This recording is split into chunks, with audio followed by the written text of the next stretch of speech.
Alright, everything should be good, everything should be working as intended.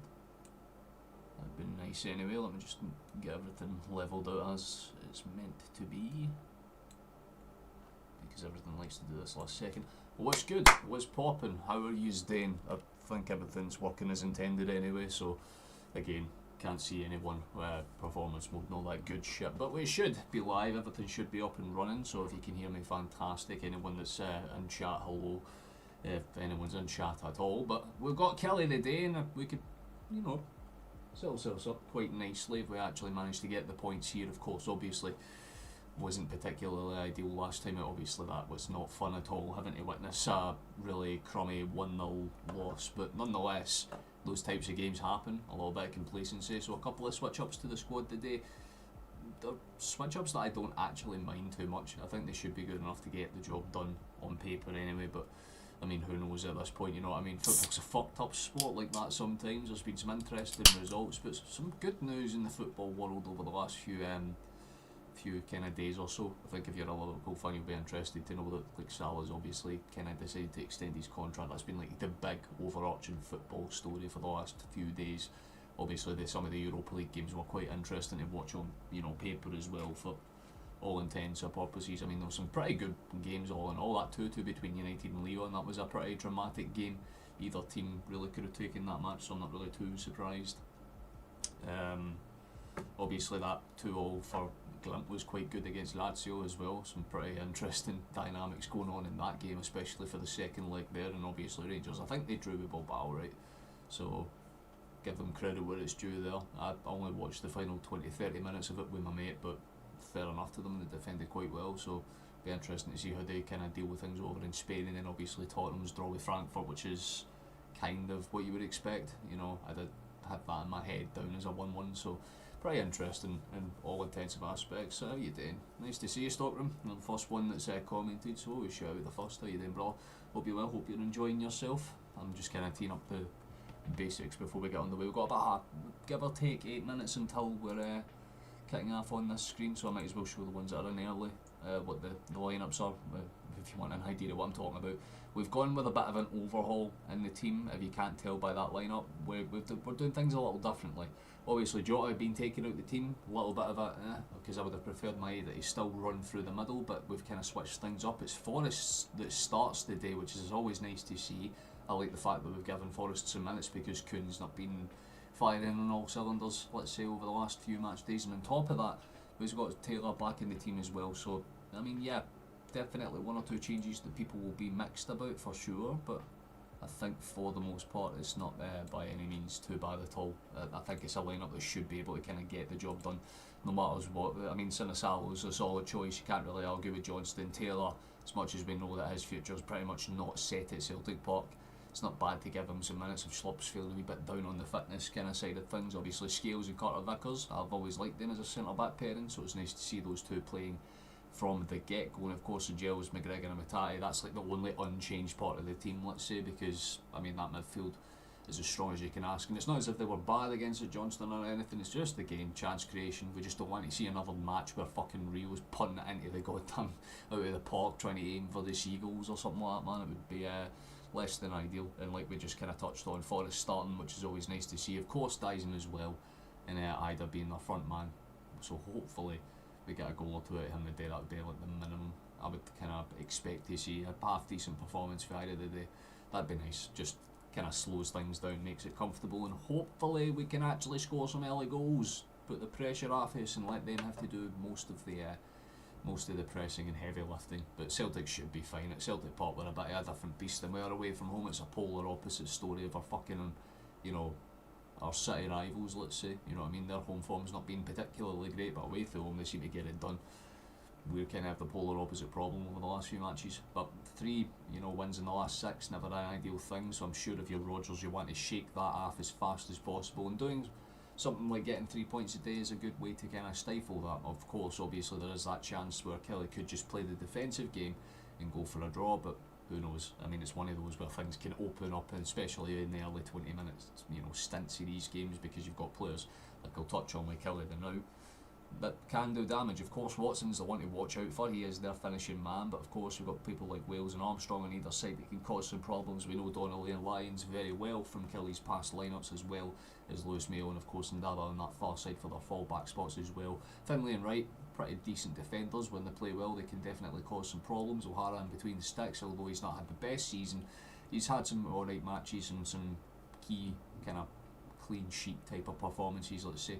And of course you've got Murray and Watson, as we touched on just there, playing up front as their kind of forward two. It's more or less a 4-4-2, but what to keep an eye out for is the fact that when they play they'll drop their man in, so the kind of key thing to watch out for is Murray looping in behind, and it makes it more of a 4-4-1-1, if that makes sense, especially when they go with a long ball type of situation, because they'll overlap those kind of far sides with Wales and Armstrong, and especially because they have Ndaba and Mayo that can cause problems. Again, it's just about keeping that overlap quiet, and I think that's all going to be in the midfield battle, definitely. But that midfield battle is where we tend to do our best work. It's just about defensive ineptness. We don't want to concede an early goal. If we can prevent it, fantastic, you know, that's best case scenario. But like I said, statistically it's not as if we've been too good. We do have an immense amount of bench options. I mean, Nowitzki probably should have started today. I'd make the case that Jota should have started, and again McCowan as well. I don't know what McCowan needs to do to get a match, man. But nonetheless, that's the lineup that we've got for the bench. Some really good options, in fairness. We can't take anything away. As today, they obviously have some players that you might recognise if you have been looking at across their side. But Bruce Anderson's obviously one you want to keep an eye out for, obviously Robbie Diaz as well. And of course, if you know old Celtic teams, then Gary Mackay-Stevens is in there too. But definitely options that Killie can call on in the second half should they need them. We have some great options too, but the starting 11 isn't exactly the strongest team we could hope to see, but it's a team that looks good enough to get the job done. I like the fact that we're bringing a couple more Scotsmen back into the squad. Makes it interesting, but my kind of sole thing is if you're doing a major switch around with the teams, why not just let Ralston play instead of Johnston for this match? I mean, it makes more sense if you're resting players, because again, statistically, we've not been too great, but we can bounce back. It's pretty straightforward. A nice wee win here puts us right back where we need to be, and obviously with the game in hand over Rangers, and they play tomorrow, if my brain serves me right. If they lose, then yeah, theoretically we can win the title on Sunday, but I'd really hope that isn't the case. You'd rather win it through your own merit. The boys are in the tunnel and about to walk out now, so we'll get ready to do so in a minute, but I'll just make sure everything's running as intended, because we always have an issue or two before we fucking go live for some reason. Hey then, David, nice to see you, brother. I did not even see that comment come through. This is why I hate performance mode, but it's because comments take a little bit longer to come through on my fucking screen. You're ready to watch to the end regardless, always a good watch. I appreciate that, David. I mean, it's going to be an interesting game for damn sure. The minimum that I would hope to see is the fact that we actually want to go out with a bit of a aplomb, you know what I mean? Put the fucking pressure down early, don't let them get into the game, don't let them do what St Johnstone did and get that early 10-minute flurry where they have 2-3 shots and then they just sit back defending the whole match, because everybody knows on the kind of side are frustrating to play against if they get the tactics right, so we need to keep them quiet. The big thing that I want to see, Dyson and Ida linking up, playing some good, nice, calm, dynamic football, because the big thing that we've always kind of said is if Ida's our main striker, he has to score goals, so obviously this is kind of the type of game that you want to see it. I mean, it's a good fucking parked out Celtic Park. We Taylor Ways, we fucking, that's adorable. Walking out with his new addition to the family, the rest of the boys are behind him. Who knows, maybe having this kid will fire Taylor up and he might get some pretty interesting stuff going. How you doing, David? Nice to see you, mate. Come on, yeah, 6-0 you're going for though. I wouldn't say it's that comfortable. I wouldn't say, I mean, based on the way that we've just played over the last few match days, this is going to be more of a condensed performance. It won't be anything too particularly impressive on the offensive front. More or less just enough to get the job done, if you're asking me honestly. Again, we've got some nice little additions to this team. I mean, Forrest might bring a new dynamic. You can't argue with the fact that Ida's a tall physical presence that can get on the end of some crosses, so we can take advantage of that. But I think with the way that we've lined out, this has like a, I'd say 2-0 or 3-1, because we have a habit of scoring like shoddy goals at home, let's say, but at the same time we have a habit of conceding for set pieces, so I don't want to sit there and say it's comfortable, but it's going to be one of those 2-0 type wins where it's not necessarily smooth sailing, but it's good enough.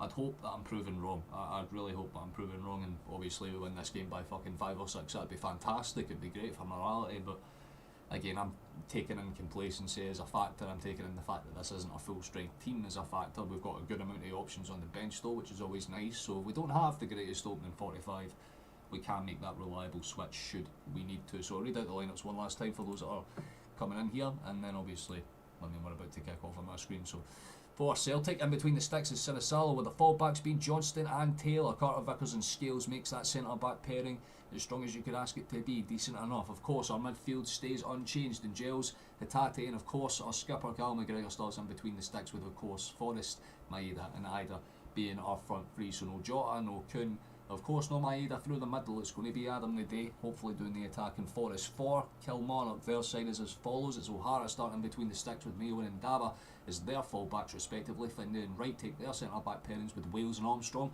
On that far side, on either side I should say, on the wings with Lyons and Donnelly playing as their midfield too, and of course Murray and Watson up front. The ball's just kicked off here. Hopefully we get a decent game. That's the bare minimum we can ask for. We'll go back to these stats, we'll give this a refresh, and hopefully Google is with us. Google isn't with us, but it'll well, it is with us. It's just taking a minute to update it to what it should do. There we go, fantastic. Hopefully a good game to be played. Celtic in the green and white, as you a good time for a notification to come through on my thing now. Killie playing in their dark navy blue almost in gold. They look more like Dundee than they do Killie in that kit, you have to say, and that's a loose giveaway for Johnston. That's what I'm saying. If you want to give everyone fitness minutes, and Johnston's one of the players that we consider resting, gives the ball away early on, should be comfortable enough. Played back to Ndaba, get him enough. Donnelly just pins it across and Wright sends it forward looking for any spare option, bounces through for Celtic to get the ball, and immediately a really good pass, well cut out from Kilmarnock. Going, they'll try and send the ball forward themselves. There's a chase down, but Carter Vickers should be his man there. Touches it across for Sinisalo, he'll roll it out for Scales, and we could try and build up from the back ourselves again. Decent start there for Killie again. There is that intent that they'll go for the high press in the opening 10-15 minutes, try and see if they can catch Celtic sleeping. It's exactly what St Johnstone did in a lot of aspects, but Celtic are different gravy at home. I don't think they'll be allowed to make those types of mistakes. Good touch and go there. Back towards Scales in the end. He should just lay it off and go central if he can here. Does eventually do so, but allows, I think it was Mayo, to step up on the press there. If I'm incorrect, my bad. Johnston sends it forward. That's a good take and touch. Forrest's been kind of clipped a lot there. He's been taken out as well, so that should be a foul for us. Just inside our own half, so it's pretty interesting to see what we do with this one. We could send it forward. We'll have to play it fast actually. That's a great ball through as well. It's not bad at all. Maeda was there on the in-behind run from Mayo. Just kind of used his man, stepped past him. He was definitely onside, but just always a tad under. Yeah, just a little bit over it. Right idea, just wasn't particularly well executed. How you doing? Nice to see you up. Hope you're doing well, brother. Laro sends it forward looking for anybody. Well, finds a green and white shirt. It was nowhere near a Killie one. That's a good press for Maeda to win that ball back on the head or down. The Killie man complains, but there was nothing wrong with it. Ball sent forward. Naida's on the press, but again, O'Hara switched on. Seems to be more switched on than his entire back line is so far, because he's came out and cleared that one in the nick of time. Once again, we're trying to pop that ball in behind fast, which is a nice, good thing to see, but there's to be some intent behind it.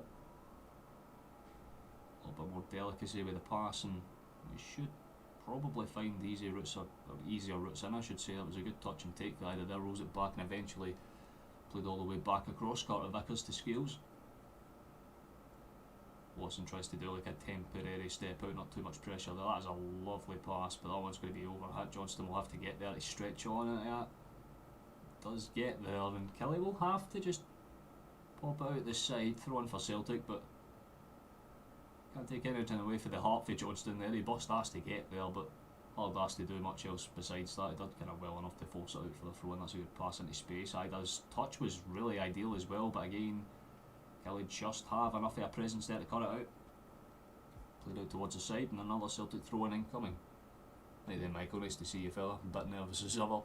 I wouldn't say so far. I mean, just that kind of classic settling into type of stuff, you know what I mean? Nothing too bad so far. Scales. calm enough, just 1-2s it with McGregor. Back up to that far side. Here is Dyson. Lovely pass. It could be awkward. Ida sticks a leg out trying to make it a little bit more convincing than it probably was, but it's played back in the end. Sent forward by Wright, headed down by Scales. I was going to say if Watson could have tried to force a 50 there, but put too much pressure on the Irishman.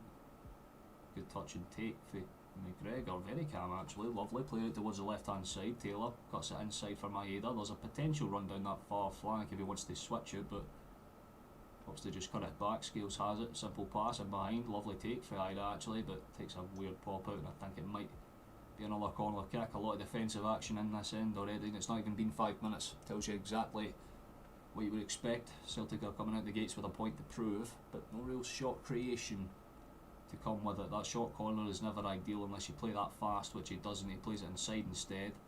Back out, you've got to get the cross in now, lads. Instead we're just going side to side again.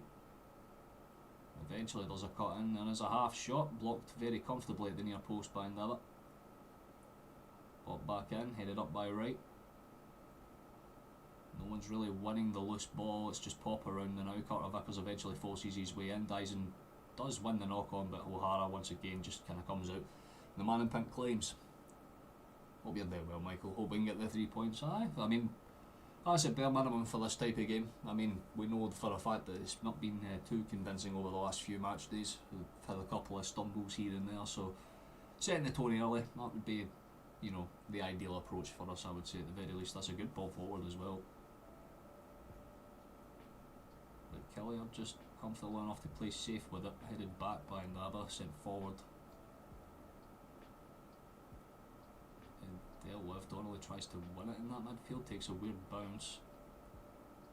No one's necessarily dealing with it. Eventually sent forward by Killie again. Carter Vickers does really nice to retain that, and that's even better for Johnston not to lose the ball in the forced challenge. Brilliant bucket stuff defensively there.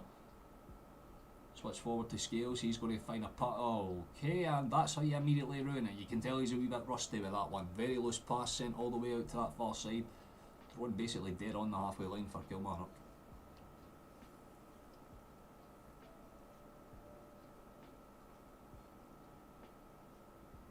It's pretty much what you would expect in the opening stages. Killie just trying to see where Celtic's mentality is at. To be fair, it looks a lot more switched on than it was against Johnston, but we still definitely need to make it count, that's for damn sure. Taylor. Played back towards his man, comfortable and calm, laid back across, could go for any potential routes in behind, but instead just lays it off. Sinasalo goes up the right hand side instead. There we go. Carter Vickers, send it far.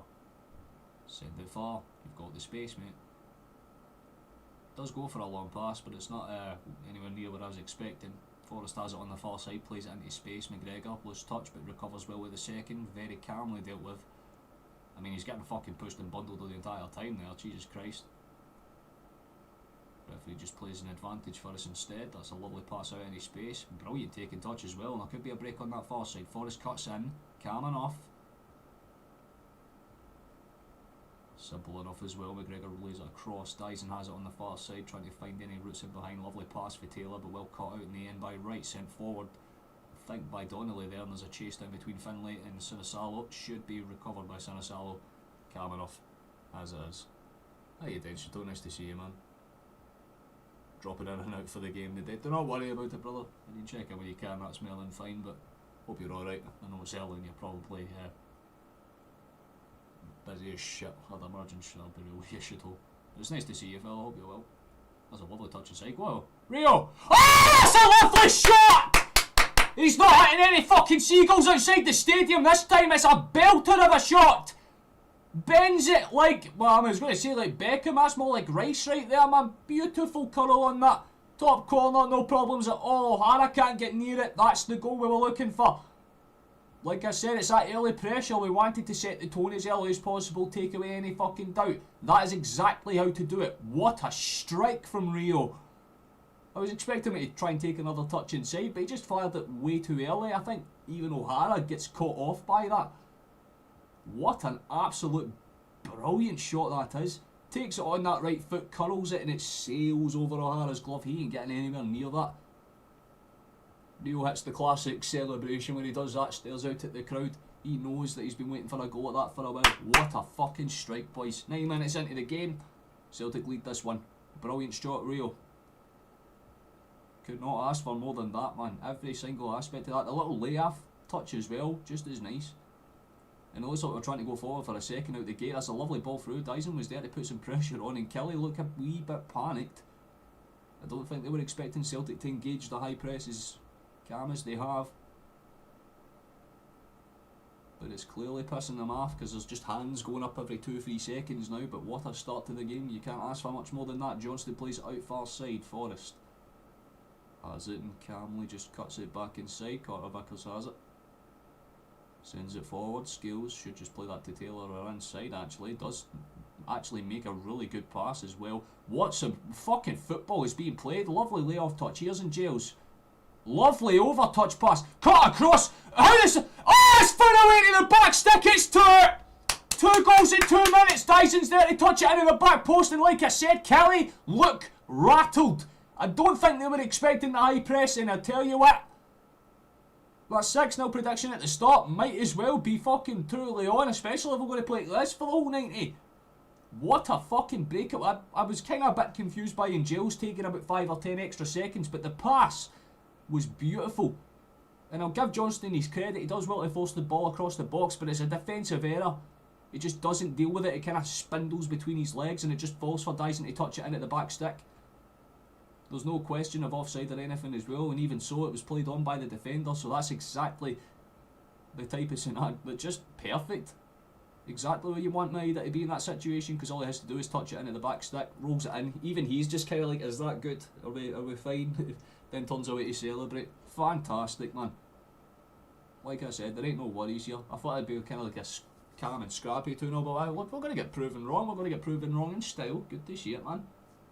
Good shit, boys. Keep it kicking. We need another. Back towards Sinisalo, and immediately, to be fair, we could be looking for a forward pass. It goes to Carter instead there. Johnston has it, cuts inside his man. It's amazing what happens when Celtic break that fucking goal duck, man. If we get an early goal, we just canter and cruise. I think Killie have already cemented themselves to the fact that they've lost because they genuinely just look so disinterested. As soon as that second one went in, about half of the players just... You could see the wind getting taken out of their sails, and then some lovely pass for Rio. Far side switch towards Carter Vickers. Could be a breakdown on that far side. Nice to see everyone that's popping in. How you doing, James? Nice to see you, brother. Did not know you coming in there. How you doing with you as well, Valverde? There is a high... Oh, what a challenge as well. The fucking pressing is brilliant here. There is a clear indication of what... Again, lovely layoff pass and Jails across the far post. That could have been 3. If you're asking me honestly, Dyson probably had much of an easier tap in there than he did with the last chance. Because it's not bobbling through a defender. He just... Oh, it's because Ida... Looks like Ida's going to get there and he just doesn't really outstretch his legs. I think Dyson was a wee bit offset by the run. A wee bit more switched on. He would have been able to just tap that in. That would have been 3-0, but... I don't think I'm going to complain so far. The start has been very good. This is what happens when you get some players onto the pitch that haven't had minutes and want to prove that they deserve to be in the team. Because look at the difference in the way we're attacking, man. I mean, Dyson is as always, he's just class. Oh my god, there's a chance for a third. Lovely layoff. Forrest, go for it, son! Forrest goes for the chip. I respect it. He was trying to get the shot onto his good foot. You can tell by the way he's smiling about it. I think the last thing he wanted to do was cut that back onto his right and try and chip it, but... I mean, I can't fault it. It is similar to the last chance that we just had. Right idea, maybe not the execution that you would have wanted to see. How you doing, Kevin? Nice to see you, brother. Always appreciate those that come in. So yeah, McInnes is not happy whatsoever, but then again, he's got exactly what he's due. He's tried to play a defensive game at Celtic Park, and that's just something he can't do. Lovely touch. Oh, he loses out there though. Lovely interception for McGregor, and he skips away for his man. That's brilliant. Oh, he tries to go for the fancy pass, but again, Rio's there to fucking win the rebound, and it's played out towards the far side. This is pressing football done brilliantly, man. This is night and day for the last match. Ball into the box. I like that for Forrest. He's just kind of languishing there to force the touch out. I think from right in the end. Celtic play the throw in quickly, lovely 1-2 potentially. I love that, goes for the back heel pass, bounces off a Killie, the player retained comfortably by the Belgian, knowing there's a breakaway chance for Celtic anyway. Laid off, here's Scales, have a crack, son. Oh, he does have a crack as well, a fucking hell! I was being sarcastic when I said that, but I tell you what, forced it in. Really good shot, stop for O'Hara there. He had to be switched on to kind of palm that away. It was maybe not top bins, but certainly high up into the net. Very good opportunity there. Just showing some of the passing stats. It's already 80% possession, man. We're 14 minutes into the game. Just shows that Killie is switched on as they probably would have wanted to have been, especially in the early stages of these types of games. It's a good ball forward. Kilmarnock touch. Nice. The 1-2 touch passing for Celtic right now is very calming. It's nice to see. Lovely pass. Good. Love that for Carter. Played inside by Scales. Good taking touch by Rio as well. He seems to be more switched on than ever. Could go for a ball outside that far flank. Ball is switched in. Takes a bounce. He might just leave that for a corner. Goes for the cross back in instead. I do respect that. If that was me though, I would have just let that bounce out. Some pressing between Dyson and Taylor. Tell you what, Dyson's maybe just too fast for his own good sometimes. Just runs into the ball, pops it out and gets a throw in for Killie as a result. Yeah, that skill shot was not bad. Like, it wasn't precision or anything, but it was well fucking hit. How you doing, Kane? Nice to see you, man. I know it's been some start. 2 goals in 2 minutes and 2 very well worked goals as well. Rio's goal was fantastic, Kane. If you get the chance to look at it on Twitter or X or whatever the fuck it's called, I'd recommend you do so, because the finish was genuinely superb. Definitely up there for one of the goals of the seasons, but I was just so like coldly caught off by it. So we were. He actually shot, and it didn't go about 15 fucking yards above the post. Like, yes, go on, Rio. Found his shooting boots, and it seems that the rest of the team has in turn as well, so that's good to see. Lovely touch inside for Arnold. Just has to play it safe and goes back instead. Carter to Scales.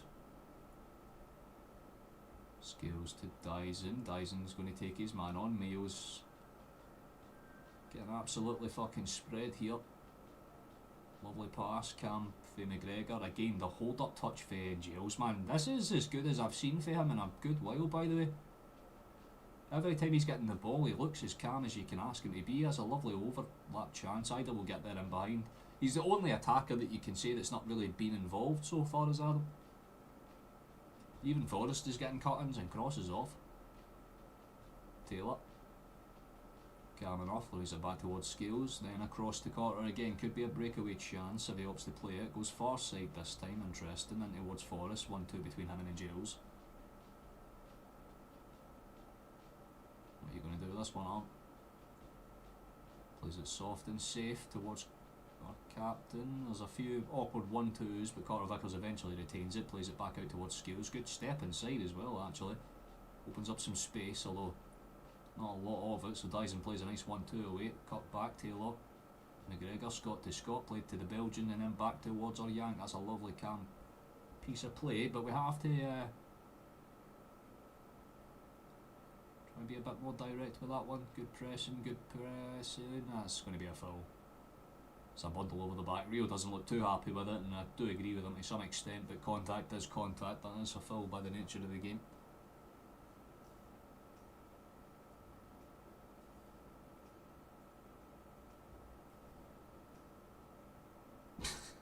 You've just answered your own question as to why you're able to get through it no bother. You're full of whiskey crap. That's like fucking star-in-a sauce right there. O'Hara's going to take this free kick, send it as far forward as he can.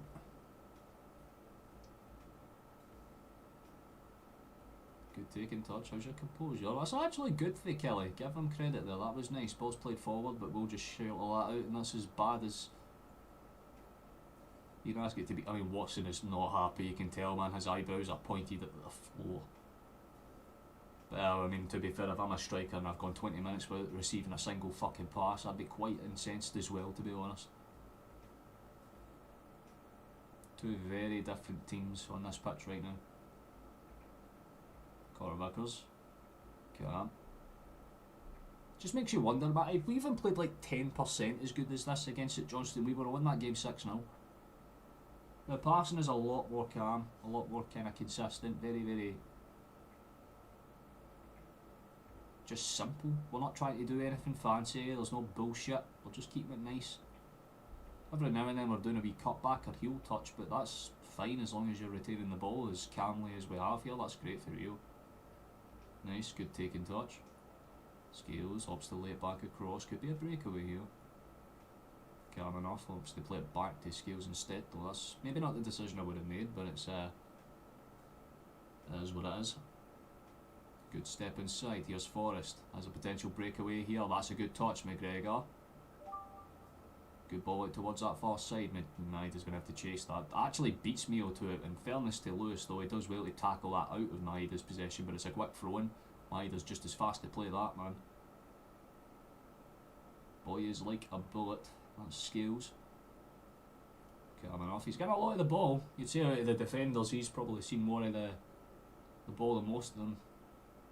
It's because he's playing a wee bit further up than Carter Vickers is. Carter Vickers is noticeably about 5 or 10 yards behind him at any given point.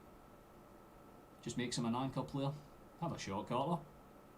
Oh! Goal! Carter Vickers has just scored the fucking screamer! What the fuck is going on, man? That is an absolute beauty! I don't even think he believes that went in. It's an absolute thunder cunt of a strike and it's in. Boom! 3-0. What an absolute belter of a shot that is for a centre back. Oh, the technique on that, man. He takes one fucking touch to set himself. The second to put himself in the prime. Look at the way that bends, by the way. The knuckle on that shot. Because he doesn't go near post, he goes across and over the goalkeeper. That is an absolute Pulitzer of a shot. And inside 20 fucking 1 minutes, we have had 2 genuinely gorgeous goals for Range. Game set in the match, as you just said. What a fucking strike that is. Jesus Christ, clip of the game's going to be a bit of a hard one to choose now, because that's 2 genuinely fabulous goals. How you doing? Looking nice to see you, lad. While you're on break at watching and then tuning in here was a must do. How you keep it? I'm doing alright. Much better now, Kevin. Much fucking better now. I mean, I love that so much. Just everything about that was fantastic. Was I offside though? I mean, it wasn't offside, but they put the flag up anyway. 9-0. You'd hope so, but I mean, oh, Dyson's done a slippy.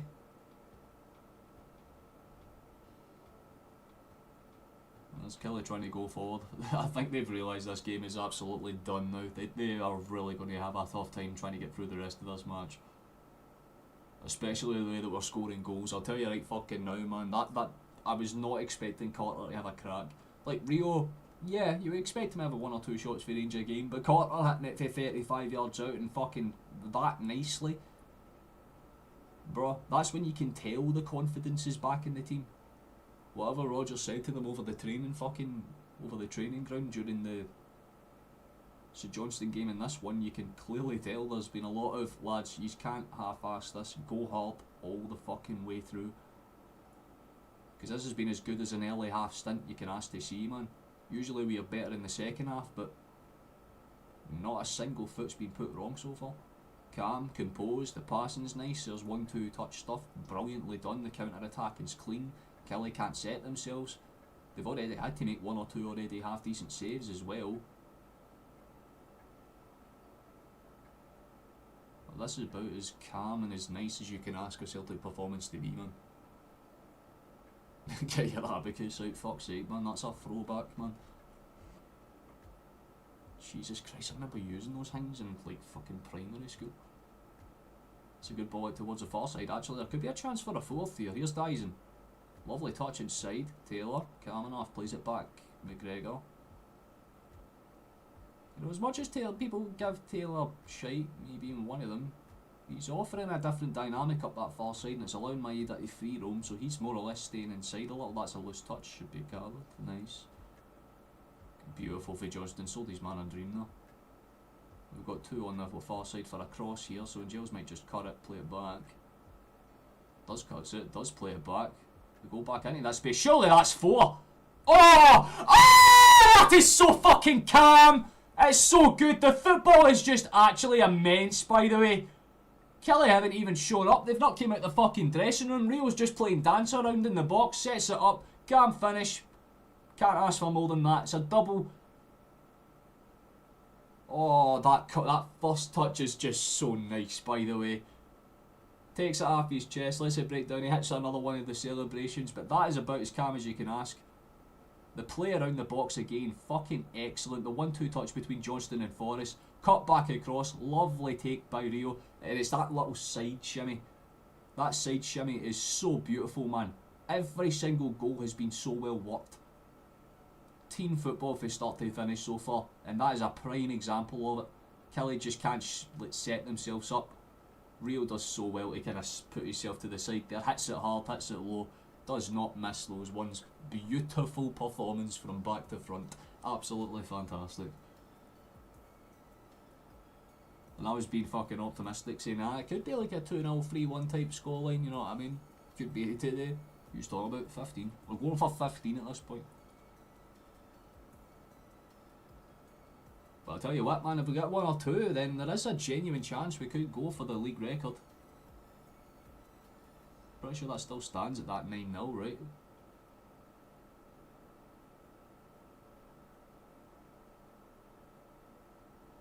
But this is a good, real good denominator to basically be like, hey, we get that the last few weeks haven't been particularly great in terms of match performance, but this is a good wake-up type of performance. And I'll tell you what, there are some players that are really playing out of their skin right now. Rio has been fucking brilliant.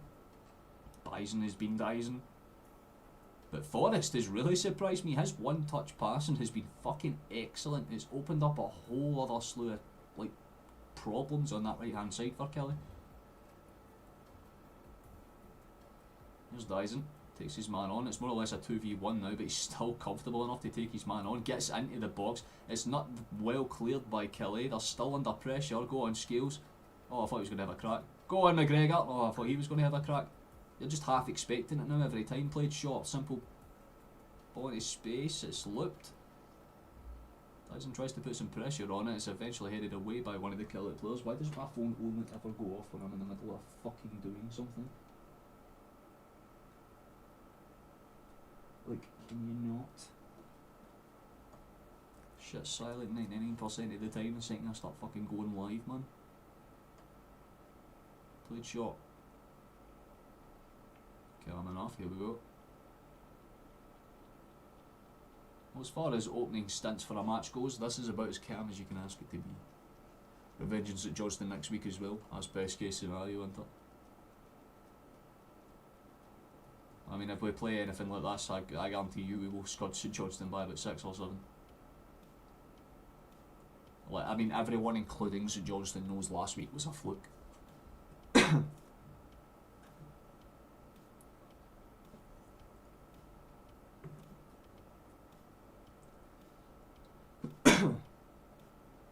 There we go. Might one of the spoiled boys try and get another one, that'd be nice. Right before half time. Quite frankly, we could not have another shot for the rest of this match, and I'd be quite content with this performance. But as good as an opening stint as you can ask to see. Scales plays it short, Rio. Just 1-2 between him, eventually played back towards McGregor.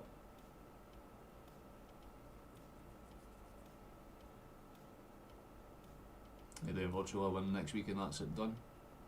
I mean, next week is the Scottish Cup, my guy, but if we win, technically we can still win it this week. I want to clarify this. If Rangers don't win tomorrow, or if they, whenever they play, I think it's tomorrow, right? Someone can check and confirm for me, but if they lose, then yeah, we can technically win it today. Well, not today, but tomorrow. You know what I mean? This match day. McInnes is fucking raging, and to be honest with you, yeah, I can see why. I mean, they played well for the first 2 minutes. Give them credit where it's due. But yeah, as far as Scottish Cup performances go, we should be more than fine. If we play anything like this and we'll be fucking counting. How you doing, Badger? Nice to see you, my guy. League game next week. It's the week after, I believe, yeah. Oh, shit, chance for Killie on the edge of the box. Oh no. and that was not a shot. I almost guarantee you that was a cross, but Armstrong's managed to find the back of the net. That is literally their first time they've gotten into our box, by the way. They have had nothing this entire match, but this is what I'm saying. There's just some defensive moments that you're like, what? What the fuck are you doing there, Sinisalo, man? That is absolutely a cross. There is no way it's not. But Sinisalo gets so caught out by it, he just kind of smashes it, like he just does not get anywhere near it. Doesn't set himself. That is just classic 101 of goalkeeping. Don't let yourself get caught out, and that's... Yeah, no, you can't say anything else besides Sinisalo error. I mean, don't get me wrong, brilliant fucking cross by Armstrong. Because it's one of those where if no one touches it, then it's, you know, you'd expect it to go near the target, but that just sailed straight into the top corner, basically. It's a day for the weird and wonderful. I think that's probably the best way to summarise this, honestly. Fair enough. I knew Killie was score. In fairness, I did say 3-1. That's a thing, right? So I can't be too mad. I just wasn't, again, like half of the goals I have not expected to see, right? I mean, Carter Vickers smashing one in for 30 odd fucking yards, and then that. Interesting. Can't take everything away from it though. Maybe that'll give Killie a wee bit of a, you know, oomph about them. Just a wee bit of pride restored, you know what I mean? Can't take anything away from it, but I'll be very surprised if he, like, after the game tries to claim that's a shot, because you can tell it wasn't. It was absolutely the right idea though.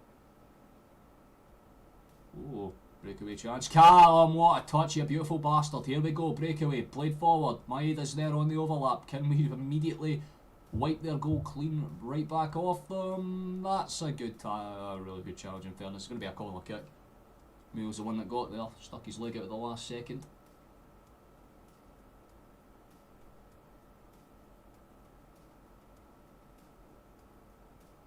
You gotta try it again, let's go, damn fucking right.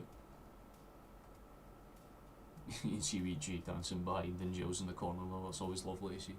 Celtic win the league tomorrow, half the Rangers team will be unrecognisable at Aberdeen, and they will get beat due to resting players for the Europa League on Thursday. That's if they decide to rest players.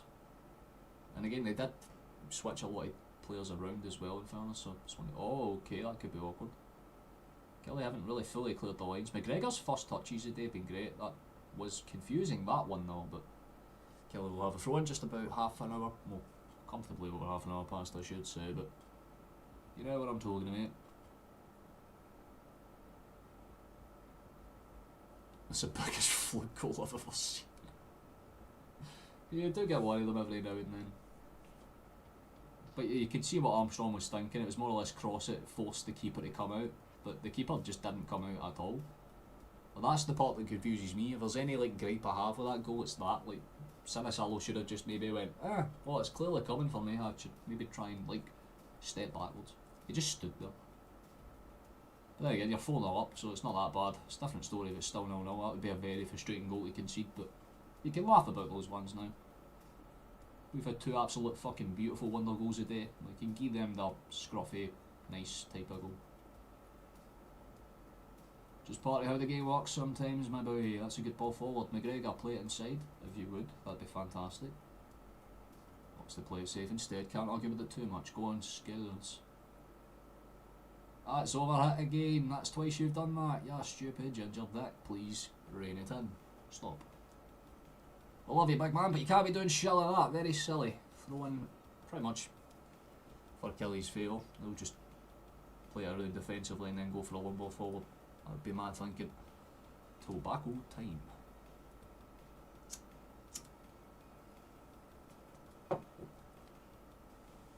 You need to get out of this bed.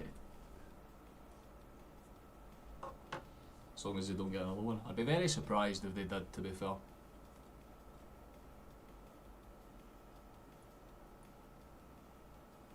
Well, the good thing about that is that it'll be a bit of a wake-up call for Celtic as well, because even though we're playing as well as we have, we still concede shit like that. It's very confusing, but again, I've got no complaints about how the opening half has gone so far. It's about as calm as you can ask.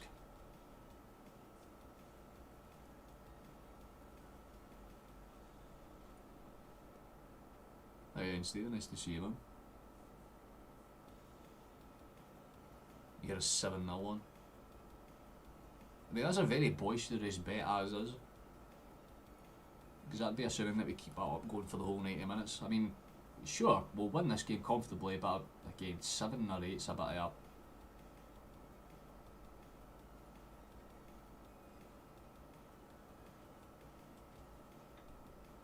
Well, to be fair, it's not as if my betting was any better, mate. I said 3-1. 2-0, 3-1. And, yeah. I mean, I was right about Killie scoring a very scrappy goal, because that just happens every time for some reason, but we've scored 4, and again, 2 of them have been absolute world class, and the other 2 have been very well taken.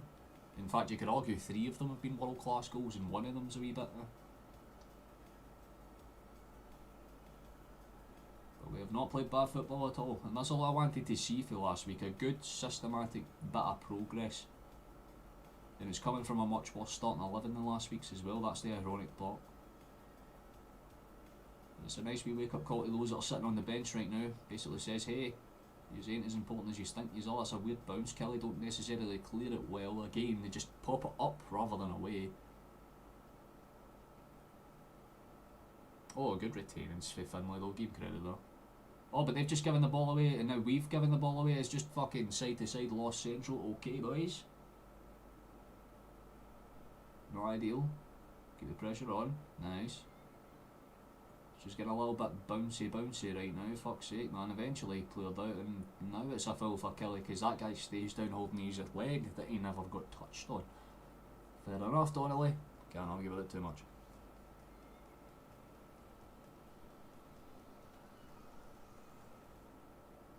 I mean, I understand it, but it's like putting it on like fucking, you know, like green and on roulette, isn't it? Like putting it on 00. Because if you do that, then like sure, yeah, you are guaranteed a good payout, but it doesn't happen very often. I mean, over the course of Scottish football games, how many results do you see that are up in the 7-8 nils? Like 5 or 4 I could fully understand, because that's a pretty common scoreline in this league, but 7 or 8, like 8, fair enough, like fuck me, it's certainly not a bet I would ever take.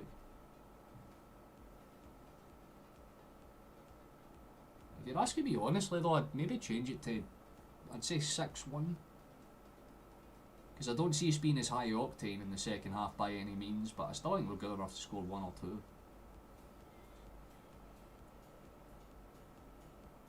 Lovely. That is calm as fuck. Brilliant football there. Real. Carter Vickers spreads it out far. Let's go. Run at them. Cause them pain. That's a good break forward. Here we go. Pain might be about to be administered here. Let's go. Ah, don't go backwards there. Boo, you prick. Come on. Good space. Yes, better. I love you, Rio. Let's go on. Played across to that far side. Good switch. And this is what I'm saying. If you just go a little bit forward there, it opens up so many lanes, and Forrest is taking advantage. Still cutting in as well. Brilliant feat for him. We've got Taylor more or less playing as a central attacking midfielder right now. Played out towards that far side. Here is in Jails. Calm enough. Scales. Do it. I thought he was teeing up to shoot for range and all. I'm like, no fucking shot.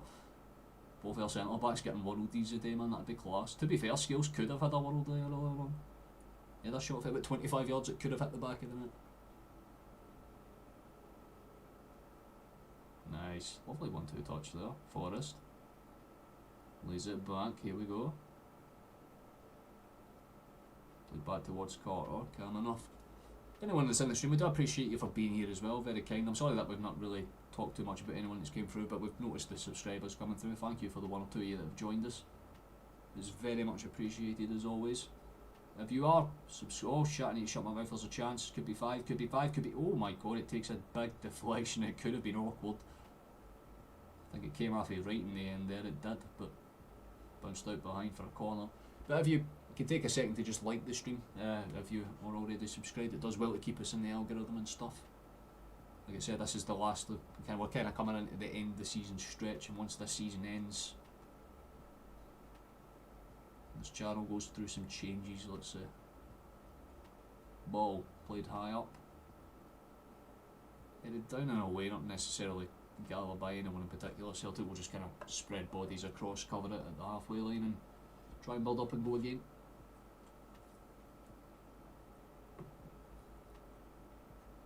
most you've ever won is £6 on a horse. You put them out your push because it was called Bunnet. I can understand that, to be fair. I mean, I've never done horse like betting in my life, man. I've never understood it, but I would just pick the funnier names.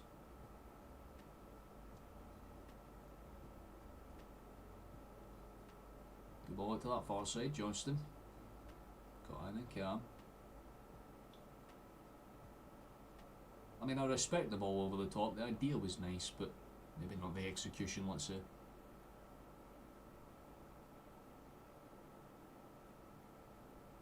Well, it's fair to say, you give Killie credit where it's due. They've managed to stop the bleeding, but I think they've already bled out too much to, you know, sustainably recover, let's say. Like, I think they'll live, you know, they're not going to be embarrassed or anything like that, but yeah, 4-1 is definitely something that McInnes would have taken at full time rather than half.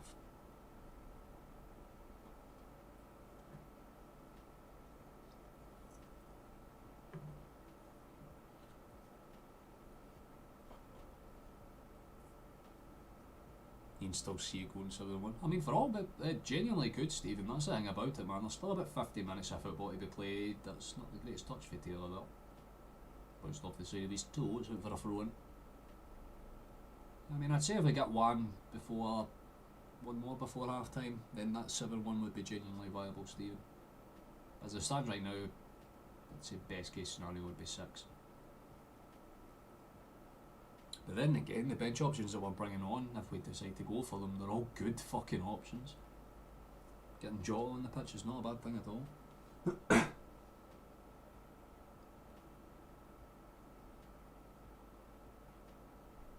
That's good for Forest. Here we go. Nice. Nice to see Jamesy getting involved in a lot of the early build up on that far side. Good control for Tyson as well, by the way. Fucking hell.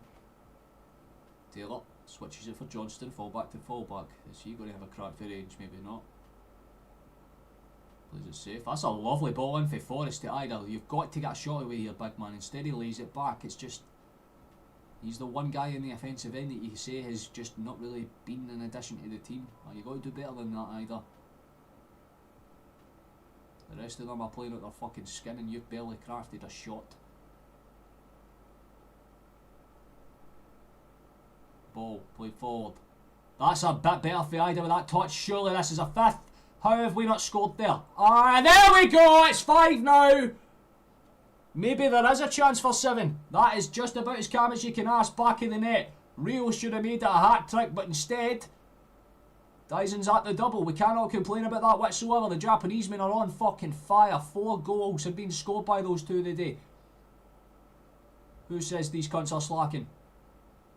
Although Ida might be offside, so we might need to hold that thought. It's a very close call. Very close call. Why? That's what I'm talking about. Why the cunts literally every single fucking time. Like before I stream, nothing. Dead silence for days. Second I go live, every cunt wants to fucking talk.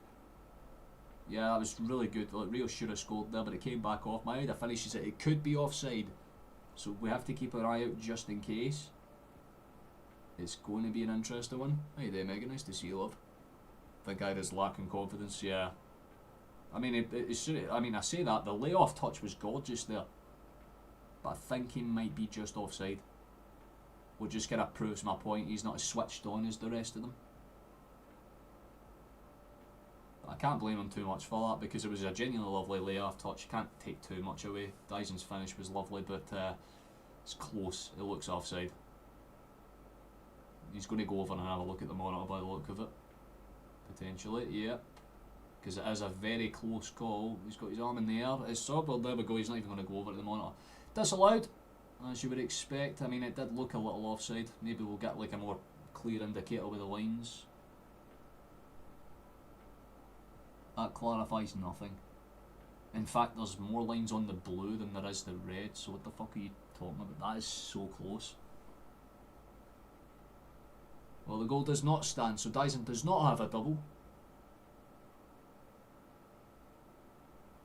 Which is a little unlucky, because it would have given him breathing space in terms of the goal scoring race, but I mean, it is valid, I suppose. Okay, that could have been bad. Well recovered for skills to get that kind of just about under control.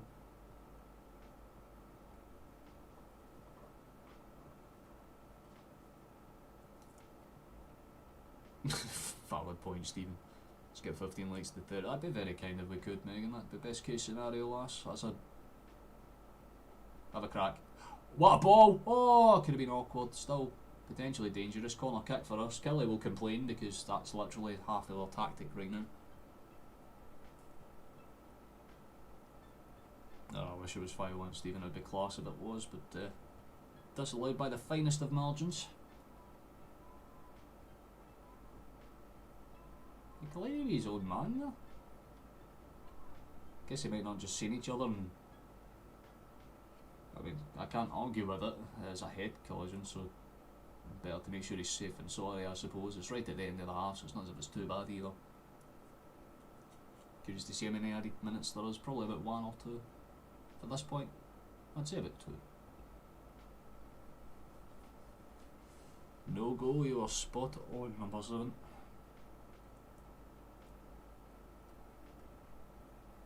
Just this minute to play through basically, and then we got a break. But the referee's just having words with everybody right now, fucking hell, man. Right then, gents, just swing it in high, son. Get someone on the back end of it, hit it at fucking top end, skid it on the fucking scales, skid it on the scales head, come on, get it on the big ginger nut. Find that like a ginger ninja inside the box, you fucking find him, hit her in top ends, no real problems whatsoever, come on, let it happen. For the boys, play it in. Oh my god, how the fuck did that not go in? I think Dyson just misswung at that entirely because it went over everybody, and again, it might have just been a case where he wasn't expecting it to fall. I mean, he's inside the 6-yard box, it just bounces a little bit. Yes, again, it's the fact that the number 5, he misswings at it, so Maeda's already half turning away. Oh, lucky.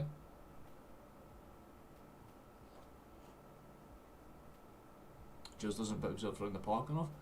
I mean, if you're watching the game, Megan, he's genuinely been really good to watch today. Like, maybe he's not getting in terms of like goals involvements, and again, McGregor's a lot more flashy to watch with his breakaways, and Rio's obviously scored 2 goals a day, and top of the fact that he could have had a third, and he's played some fantastic stuff just in general. But Giles is playing the silent game alright, you know what I mean? Like, if he can up his work rate a little bit, I'd say I'm kind of with you on that. But I can't say he's had a bad performance at all. Everyone in that park's had a good performance except for Sinisalvo, because he's had to deal with a cross and hasn't been able to deal with it. So that's a concern, you know. That's never a fun thing to see that with your goalkeeper. He hasn't had too much to deal with literally besides that, but nonetheless, I think Ida just needs that goal. As I mean, as Rab's literally just put down there, couldn't have picked timing better myself. If Ida finds a way to get on the score sheet, he'll wake up, you know what I mean? It's the exact same shit that he did a few months ago when he got that brace against Wraith. For those that remember, he kicked on after that and got about 5 or 6 goals in about 7 games. So it's not that he's bad at it, it's just confidence not. That's all it is. He's just not the best attacker out of the options we've got, and it's quite clearly weighing on him, because in his head he's like, how the fuck is a 2.5 million Japanese winger more of an effective striker than I am? And I mean, fucking even Rio's hitting them for range. I mean, Carter Vickers is hitting them for range. Carter Vickers scoring for 35 fucking yards is insane to me. But the man just popped it like it was nothing, man. An absolute Pulitzer of a shot. Irish should be scoring 25 to 30 goals a year in Scotland for 10 million plus. I'd say so, yeah, but again, for us, I'd say the happy medium is if he can get to like 20, 25. That's about as much as you can ask for a guy that isn't getting starting minutes. If he was starting every match, yeah, 25 to 30 goals would be a reasonable request, but he isn't getting minutes every match there, I should say, so it's one of those. He just walks after it, uninterested.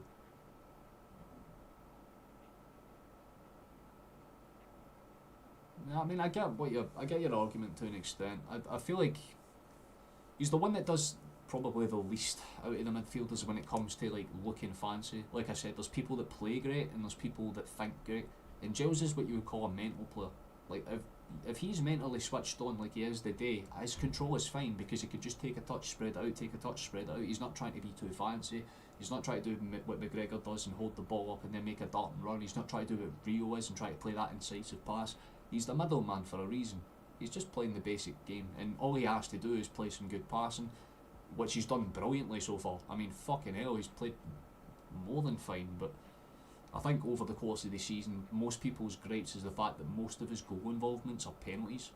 So if I want to see him getting involved with assists a little bit more, if he shows a little bit more of a kind of oomph when it comes to getting crosses away, especially with corner routines, because he's had a lot of corners.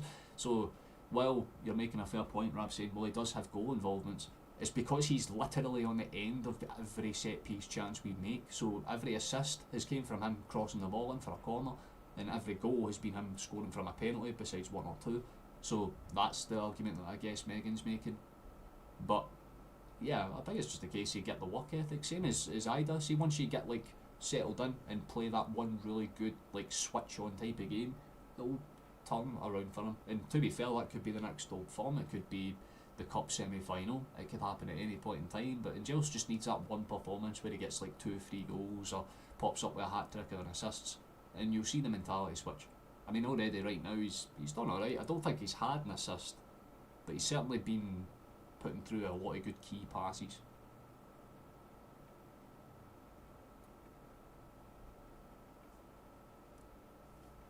Yeah, like no one's saying he's bad, Rap. I'm saying, like, if you compare him to the other midfielders, like even McCowan has better statistical returns, but it's because in Giles is a basic, like, he's a rudimentary player. It's the same as people that used to give like Claude Makelele shit, but in hindsight, Claude Makelele was one of the best fucking midfielders to watch because he wasn't fancy. He just did the basics right.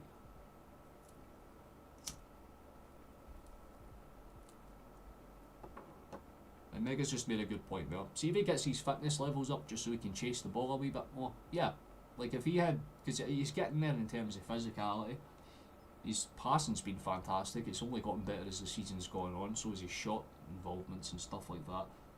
But the one thing that stayed the same, I would say, is his energy levels. That might. I'm just looking at a Carter Vickers goal back, by the way. That might be clip of the game. It's genuinely such a beautiful strike. You got to love when a centre back can hit a shot like that, man. That is a fucking belter. Even Ida's reaction. I didn't even realise Ida's reaction at first. Even Ida's like, oh! Completely baffled by that shit. But every goal we've scored today has been very, very well worked. On top of the 2 or 3 that we could have had that didn't go in. Definitely not bad whatsoever, man. More than content with it. Go to this screen just so I can have a look at what's going on. I can actually read chat a little bit better on this screen. So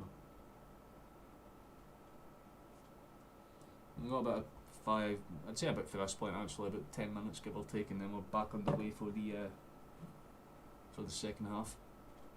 Is there any changes anyone would make in particular? Because realistically right now I don't really see too many reasons to change anyone. Like maybe just for the sake of fitness, bring fucking, I'd say honestly just bring Jota onto the wing, push Maeda central, or even just do a straight switch and give Maeda some resting minutes. That'd be my first switch, I suppose. Showing that Killie goal back, even the pundits are saying there's no way that's a shot. It's definitely a cross, but it's one of those like crosses that just about. Yeah, you can see why it catches Sinisalo out, in fairness. It's not like a diabolical goalkeeper mistake, but he could have done better there. Rest AJ. So you would say get what, Ralston on then? Is Ralston even on the bench? Ralston is on the bench. Wouldn't be a bad idea actually. I'd say get him on, get Jota on, that would be an alright shout, and maybe I would say Paolo. I think getting Paolo on wouldn't be a bad shout for someone, like maybe not straight out of the second half, but certainly at some point during it. You're finally at this bed. Congratulations, welcome to the land of the living, Caden. Hope a full pre-season will work wonders. Same with Ida. Yeah, I mean definitely, 100%. Like, he's definitely one of those players that will take a bit longer to blossom in. But it's the same way that I'm looking at Jota right now. It will take him another 6-7 months from this point before he's back to the level where we can really consider judging him. You know what I mean? Like again, and Giles is still young, still got a lot of adaptability to go. He's played well, can't take anything away from this performance. If he plays like this for the rest of the season, that's only going to bode well for us. Like, it's just obviously, again, I think if you're looking at, you can say that for every midfielder though, right? Like McGregor, as good as he is in a lot of aspects, sometimes his consistency isn't there. Definitely that's real as I should, because there's games like today where he's playing out his fucking skin, and then games where he doesn't really shoot at all, and if he does, it's, you know, sailing across and topping over the board and out of the stadium. So, you know, we don't have a perfect midfielder, but they combine together to make themselves a very solid midfield three, and that's all you can really ask for.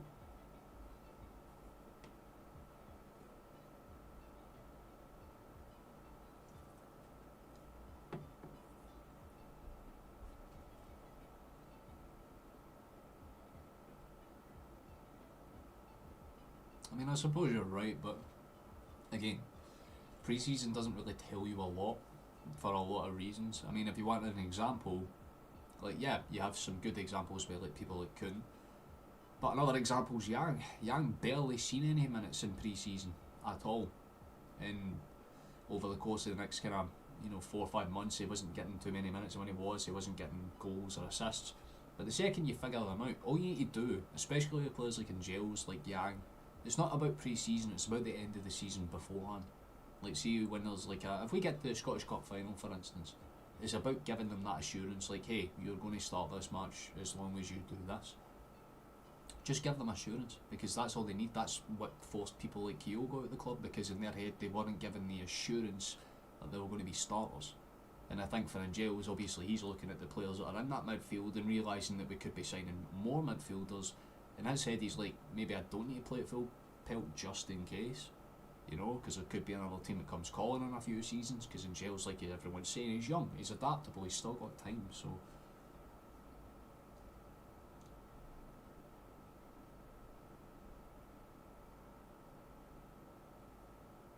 I disagree with that though.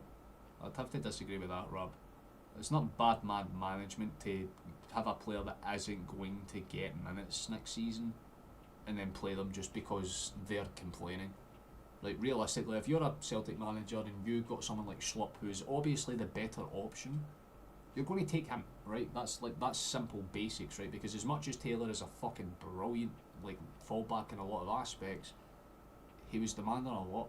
He was like, yeah, no, I don't want to just be starting. I want like a guaranteed contract set for next season. I want this, I want that, I want that. And Rodgers is looking at it going, right, but we've already got Tierney, who is like 5 times better than you coming back. We could use that money that we get to pay for your wages to bring in a youngster or somebody else. Mathematically, it just doesn't make sense. So why the fuck would Taylor get minutes? That's obviously going to knock his confidence. The difference with Ida, though, is the fact that we spent 10 million on him. Right, it's a bit of a different story if he has like a good 6 months and then a bad.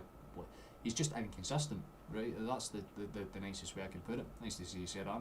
Been a while since I've seen you, lass. It's nice to see you. Hail you as well, lass. Hail to you as well. But yeah, I mean, definitely some things that he needs to tweak.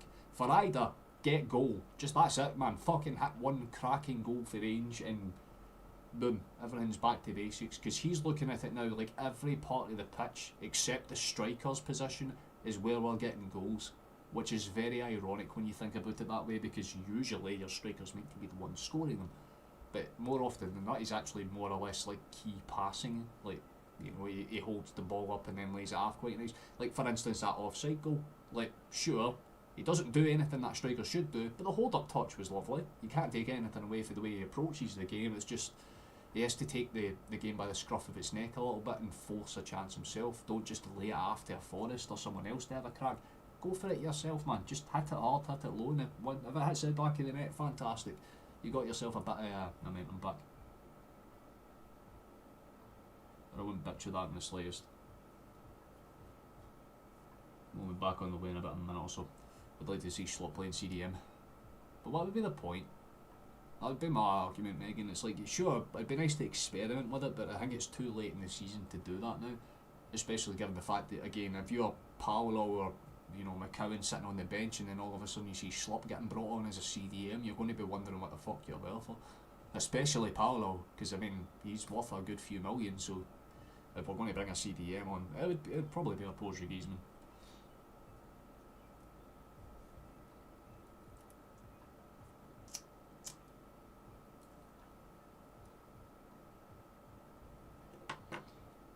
It's just the good old F and Fs That's all he needs to work on. His fitness and his fatigue.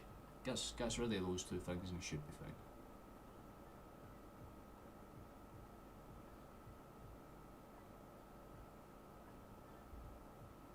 I'd hope he does.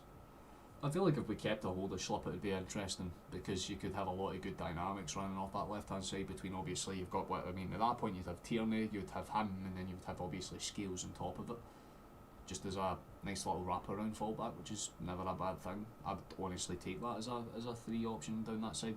It's the right hand side that I want to see strengthen a little bit on, because as much as I love Ralston, right, I've been one of Ralston's biggest advocates. I just don't like the idea of him being left on his own if Johnston gets injured. Because Johnston is quite injury prone. We've seen it, once or twice this season already where he's had to be out for a couple of weeks or whatever. I just want assurance on that side, so getting a youngster in on that far side would be quite nice, even if it's not necessarily someone that's going to get him in, it's just having a safety net. That's all we can really do for this point. Build a good safety net, build a good, systematic kind of approach to things, and best case scenario, the players that are young, that are in the starting 11 right now, eventually adapt and get better. And if, worst case scenario plays out, we can just sell them on and try and do a different thing. Like this is the good thing about buying players young for relatively cheap, because even though in Jails, yeah, sure, he's 11 million, people are like, oh, he's 11, oh, but that means we're selling him off for about 15 minimum. Because who's not going to pay that prices for a guy that's played Champions League level football at 21 years of age? It's a pretty fucking nice price tag for a player like that that's, got trophies under his name, that's got fucking, decent experience in Europe under his name. It's not as if we're worrying. None of our players that are horribly bad are horribly bad, if that makes sense. It's just that we've got players that are off form. You wouldn't say they're shite, just off form.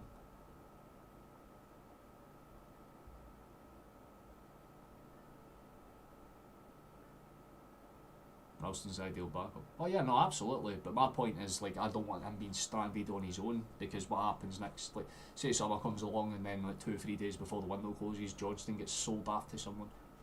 So yeah, again, Ralston's brilliant as a backup, but he's maybe not the starting option you'd want. So ideally, getting someone in there would be pretty interesting. Or at very least nice to have. Is it possible Taylor could go to Rangers? Is it bullshit? It's an article by the Daily Record, mate. I wouldn't look into it any more than that. It's just a classic rage bait story. It's the same with Jamani. Apparently he's got links to Celtic because he's a good striker. Nobody is going to believe that for a millisecond. I certainly fucking don't. Besides, he's already got a pre-contract signed with Zagreb. Like, he's already put pen to paper.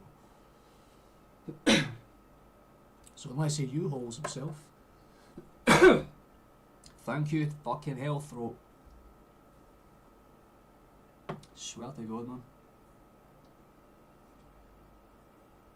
Doesn't matter what I fucking do, man. I can put the most ice cold water in it, it will just close over.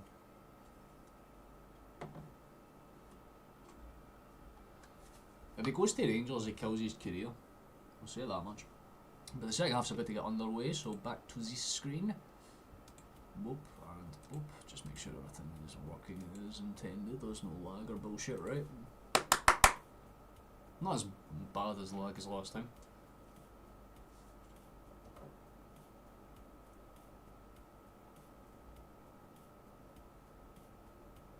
Yeah, I mean, to be fair, Taylor, like, he's just had a kid. The last thing he would fucking do is like, I'll sign with Rangers.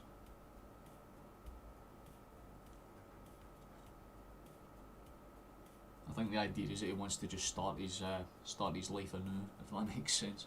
I don't think they've made any changes, not visible ones anyway. Let me just check this to make sure. Killie have changed their formation, that's kind of a given, but we haven't made any changes ourselves. But it's kind of what I was saying, that to be fair, they dropped Watson in and they've pushed Wales up. That makes no sense. Clearly, talking shit, it'll be like Murray pushed forward, Watson up alongside. I mean, maybe they could be rotating, hard to tell. I guess we'll see in the next few minutes what their actual approach play is here.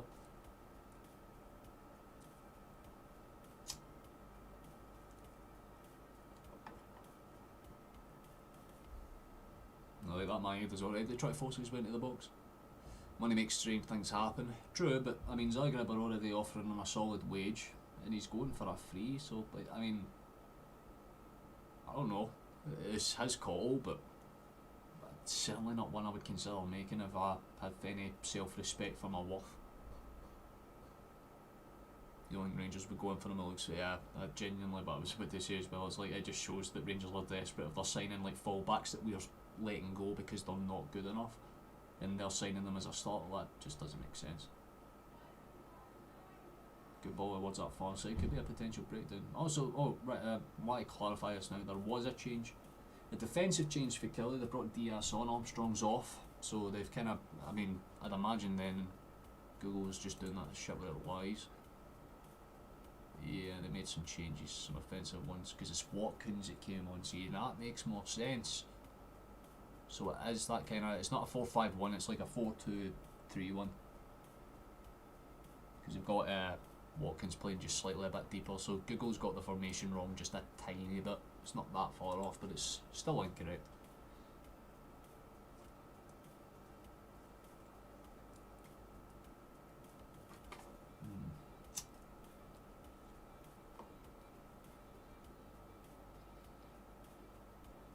Nice, go on. Rio, play it inside. That isn't inside, but we'll take it. Simple run inside, good taking touch. Yeah, we go. Good fucking there. That's better, Ida. That's a lot better, big man. Stand in, get physical, get the ball away. Much better. That's a lovely ball over the top. Dyson's there as well. He's kind of half clipped, but in fairness, give O'Hara credit. He made the contact minimal. That's good goalkeeping. Very good goalkeeping actually for that angle. It shows exactly what he was doing. How to get in the way of your player without touching the ball. Very, very clever. Can't actually say anything too bad about that. How you doing, Willie? Nice to see you, my guy. Nice bad doggy day, cannot fault it at all, my guy. I don't even know which strain it is I have recently, but this is just a backache stick, so you're fine. That's a good forward. Garmin off, there we go. Simple for Rio. It's too early in the day to have a smoke, at least you know, bland. Surely Rangers can't afford to be choosy. I'm pretty sure they just can't afford, full stop, bottom line. Think Postecoglou would go to Rangers? Nah, not a chance in hell.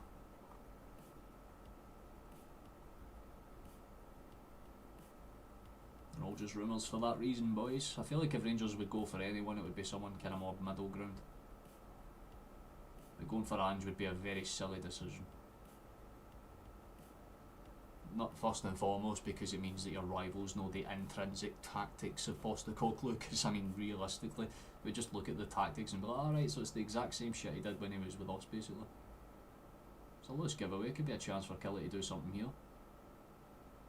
Hold on, there could be a chance. Good defence for Johnston, calm enough.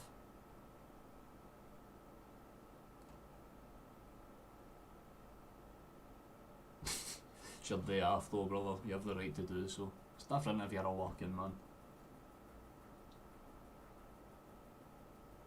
You enjoy every talk of that, my boy. That's a good ball forward actually, could be a potential steal. Killie have managed to retain it. Celtic will do their best to kind of hold it up. Oh, well, there we go. Fucking foul for nothing. Ida looks annoyed, and quite frankly, I'd be too because he didn't really touch him. Lions clearly just, yeah. I mean, he tries to get in front of Ida, tries to drag Ida down, falls. Ida's fault.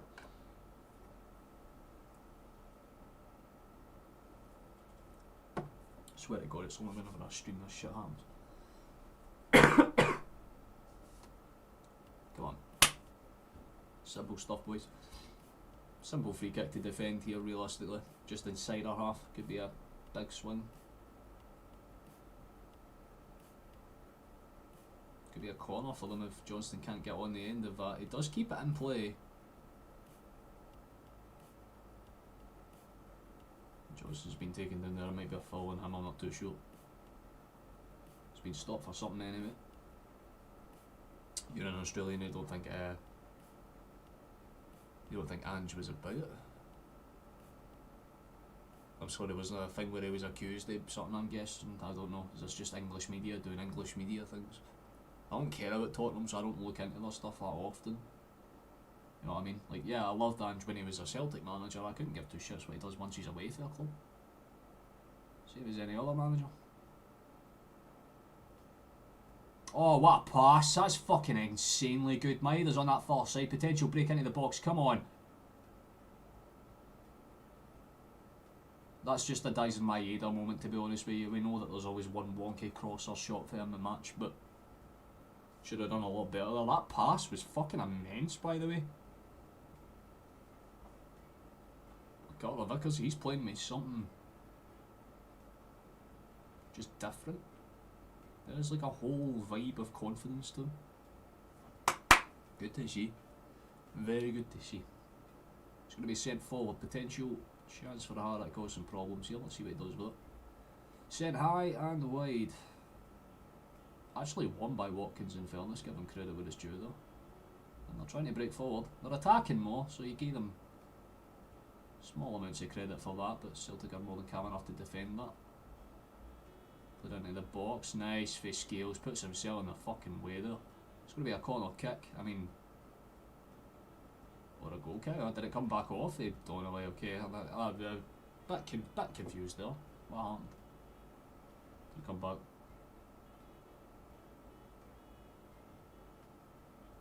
Oh, right, it was a foul. That makes way more sense. I'm like, what the fuck?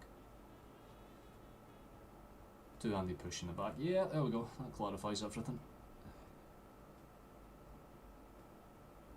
The hard thing would be choosing a man of the match right now, because honestly, as much as like Rio's scored a brace, I want to give it right now to like Carter Vickers. I think Carter Vickers deserves it, man. He's played out his skin today. Hasn't put a foot wrong, scored a wonder goal. Some really nice key passing. And this is the Carter Vickers that I know and love. This is the one that I've wanted to see more of over the last few weeks. Be a scramble to get that ball. Forrest will win the first knock on. Nice touch for Johnston, still going. Manages to get a second touch on here, but it'll be very comfortably cut out in the end.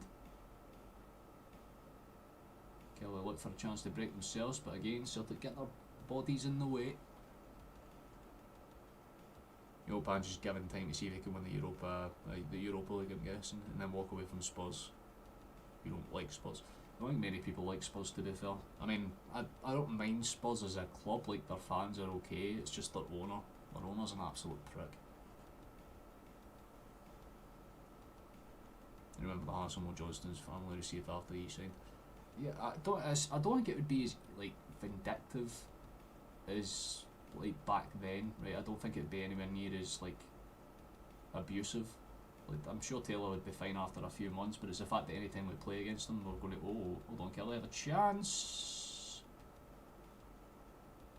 Well, I mean, that's about as much as I can say for it. There was a chance. He didn't put it anywhere near the target, but you give him credit there. At least he forced something. Sure, it was Lions had the crack there, but nowhere near the target.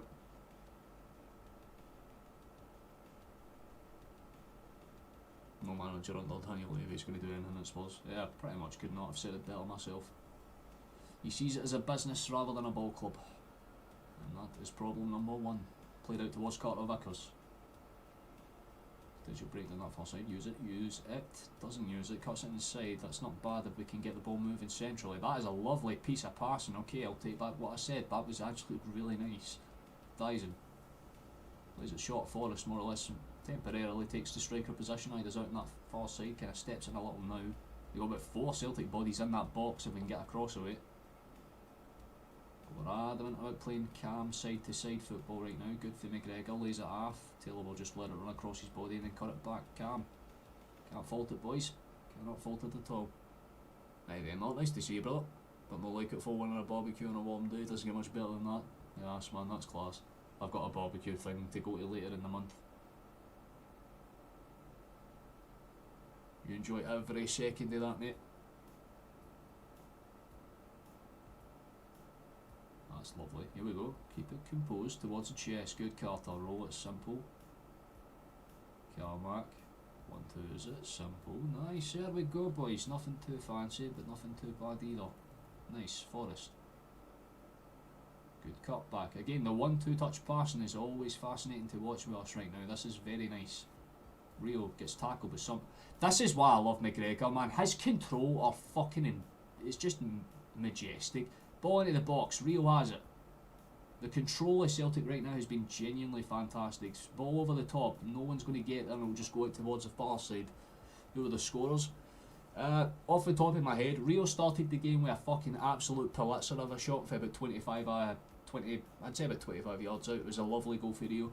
Then Maeda scored about a minute and a half after that, after a defensive error for Killie, but again the build-up play was quite nice. Then Carter Vickers scored an absolute fucking thunder cunt for about 35 yards out, easily the goal of the day, man. It was a stunning strike, which is insane because Rio's was a stunning strike in itself.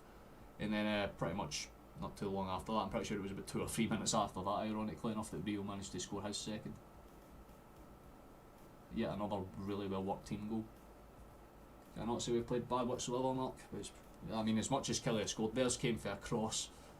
Literally their only real half opportunity that entire first half. It was just a cross that got over Sinicello and towards the back stick. But besides that, it's been a pretty perfect performance for Celtic so far. No real complaints.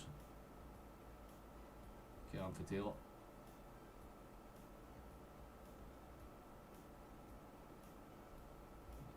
It's not the pop-up you were expecting. Lovely control for Rio. Oh my god. You know they're confident when they're doing little touches like that, man. Carter, brilliant pass out towards the far side. Gives Johnston a lot of time to get up that side. Good, lovely for Forrest, and Johnston's let him run with it.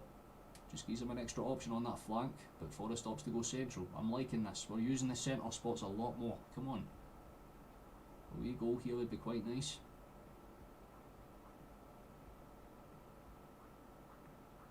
Just for the sake of composure, calm. You remember when Johnston signed for Rangers at broke your heart when he was your hero when you were a kid? Brutal. Oof. I can imagine so, man. I don't even know how I would react if I fucking heard that like Johnston signed for Rangers or something like that. I remember, I imagine that our current Johnston signing for them, you'd be like, wait, what? What do you mean?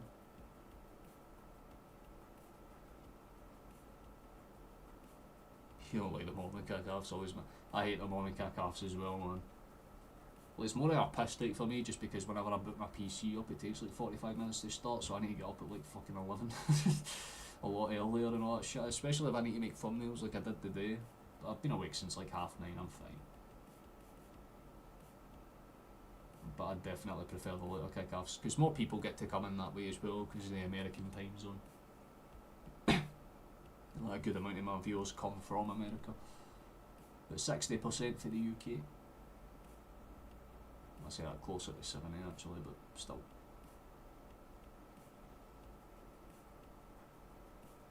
Taylor wanted Rio to make a move there, you could tell by the arm movements. Eventually it's played in towards the Japanese one. Let's see where we go. Carter Vickers. As calm as you can ask today.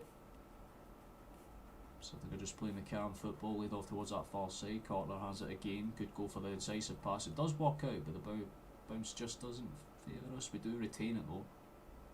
Calm, Scales has it.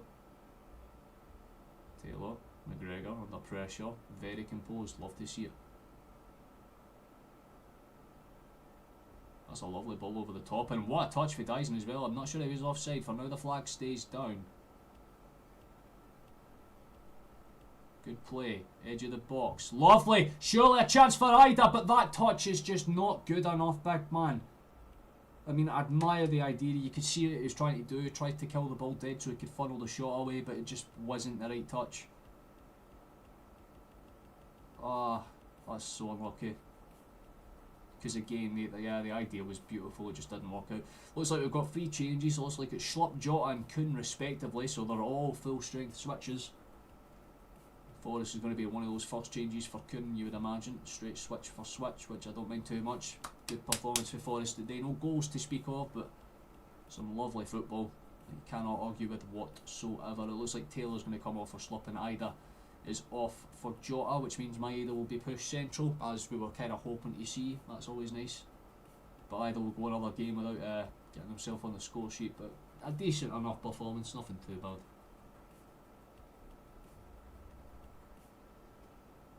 Probably won't be any more goals. Who knows? We've just pushed Maeda central, mate. If anything, that gives us more of an opportunity to score. Early kick-off, so choose 9 to 10 here and you're already in your bed. Oh, there you go. It's like one man's trash is another man's treasure, as they say, right? I'm curious to see how these boys will adapt into this game. Kuhn and Jota are obviously our best wingers, so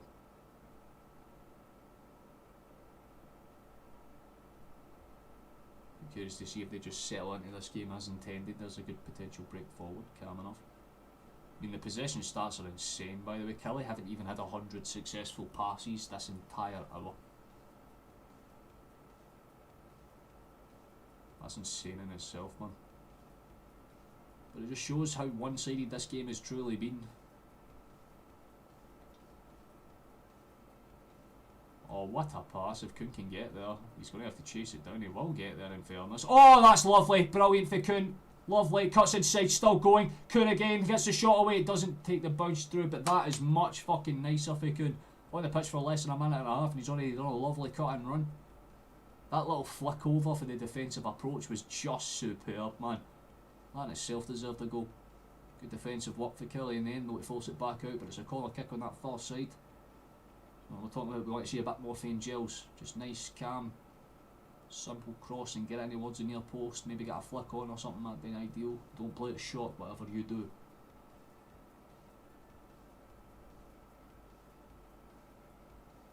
It is a near post cross, so it could have been so much better, but not bad at all. Jota would have taken it up. Apparently there's a foul, someone got taken down, I didn't see who, but apparently Scales is the one responsible for it.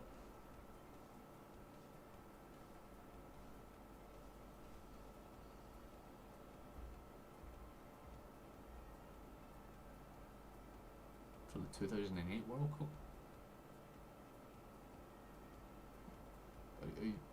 Are you talking about the Euros? Or are you talking about the Jubilani for 2010? Because I remember the Jubilani, because that ball was like fucking, it moved like this in the air, man. Like I had a Jubilani, that thing was amazing. I loved that ball. I mean, if you were a goalkeeper, you fucking hated it, but... Oh, that's calm for Steels. Nice, big man. Sinisalo, that's his actual first touch of the game, by the way. I want to clarify that. That is genuinely Sinisalo's first touch of the game. That isn't just like clearing it out. Aye, the one for South Africa. Yeah, that ball was minted, man. The ball I always remember is the one for the 06-07 season for the Premier League, like that yellow ball with the purple Nike tick. It had like that fucking, like on either side of the ball, it had like a, kind of like a circle pattern, if that makes sense. I'll pull it up after this match, you'll know exactly what I'm talking about once you see it. That's good for Kuhn. He's came on and just adapted into this game like he's been playing the whole match.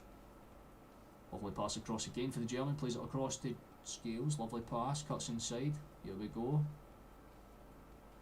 Still in play actually, still awkward. Dyson will keep the pressure on, eventually it's going to be put in.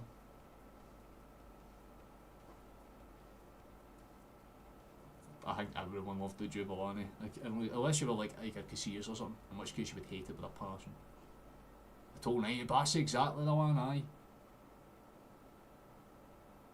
I just can't remember what it was specifically called, but aye, I think it is the total 90 ball. But the winter one, you know exactly what one I'm talking about. It's like yellow, purple on the outside. It looked clean as fuck. I love that ball.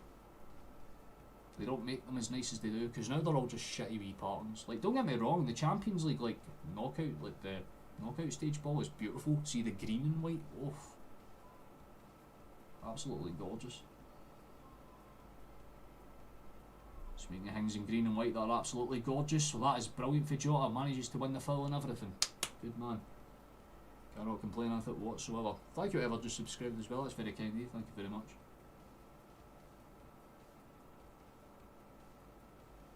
It's good for shot, plays it across.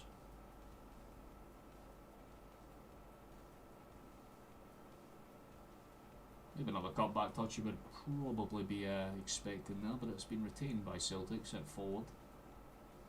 Killie put it back into the same space where it just came from, so there's some pressing going on here. Nice 50-50 football here, but eventually just going to popped away and should be recovered by Sinisalo there. Was the edges box calm enough? I'm convinced that ball was made out of mould and steel. It was a heavy bastard, that's why I loved it though. Because if you caught that thing sweet, especially on a volley, you would like not feel it. You know what I mean? Like you would just swing through it like it never even existed, and that's when you knew it was a clean strike. But there'd be other times where you'd like kick it and it'd feel like you were actually like, you know, there was a rock inside it or something. Good interception, very calm call. Very calm indeed. Very impressed with the big man's performance. Definitely from start to finish he's been about as calm as you can ask. You can say that about all the players, to be honest with you. Again, I think the only player below a 6 right now would be Sinisalo, just on the sheer premise of the fact that he's made like one mistake and it's caused us a goal. That's it. I wouldn't even say it was a mistake, just maybe misplacement.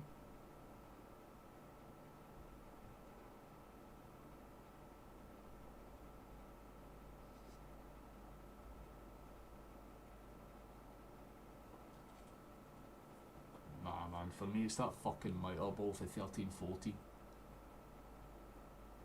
Or one of those Macron balls. Holy shit man, getting scalped by one of them in the winter was like a fucking cannonball getting hit off you. That's a good ball into space actually. Killie could get something from this. Oh, they've just missed a big chance. That is a huge opportunity for Killie. He was clear on his own and he's just completely fucked it. Celtic could try to catch him cold on the counter attack. I'm sure we'll get a replay of how close that was at some point, but he did make a meal of that. Could have been a massive chance for Killie to cut the deficit to half. Scales us off. Jota cuts it back towards Slop. Could be a breakdown that far side. Opts to go for a switch across instead. Calm enough. Slop again. Nice running, boys. Calm. Scales. Lovely pass again. Rio. Calm enough. Slop stands into the challenge at the very least. Makes it awkward, but can't do much to retain the ball. Celtic are trying their best to force the issue. What a fucking dribbling run for this Killie boy, holy fuck. But again, Carter Vickers just gets ahead of him and says no thank you. Like, genuinely, Carter Vickers is man of the match for me. He has been so composed, man, it's unreal. Referee plays the advantage after Sinisalo gets taken out there, which is actually more than fine because it's allowed Celtic to get more or less a 5-on-5 situation if Jota moves that quickly. Maybe just a wee bit too late, gives Killie time to set their shape and Slop's forced to go back, but still retained by Celtic. McGregor has it. Killing off big man, lovely ball inside. That's still dangerous. Still dangerous. Should be a foul potentially, referee says so, and we'll have a chance right at the edge of the box. Gilles did well to win it off at the back end. I think of Donnelly there with the press. I know right after I gave him a wee bit of shit, he goes and pulls a nice wee bit of skill off. There is some real opportunity for us to do some damage here, man. But I'd honestly give this to Rio. Just on the premise it is a chance for a hat-trick, man. It'd be nice to see him get one. But it's Kuhn that's standing over it. And to be fair, this is his territory, man. I've seen him score for here about 5 or 6 times a season alone.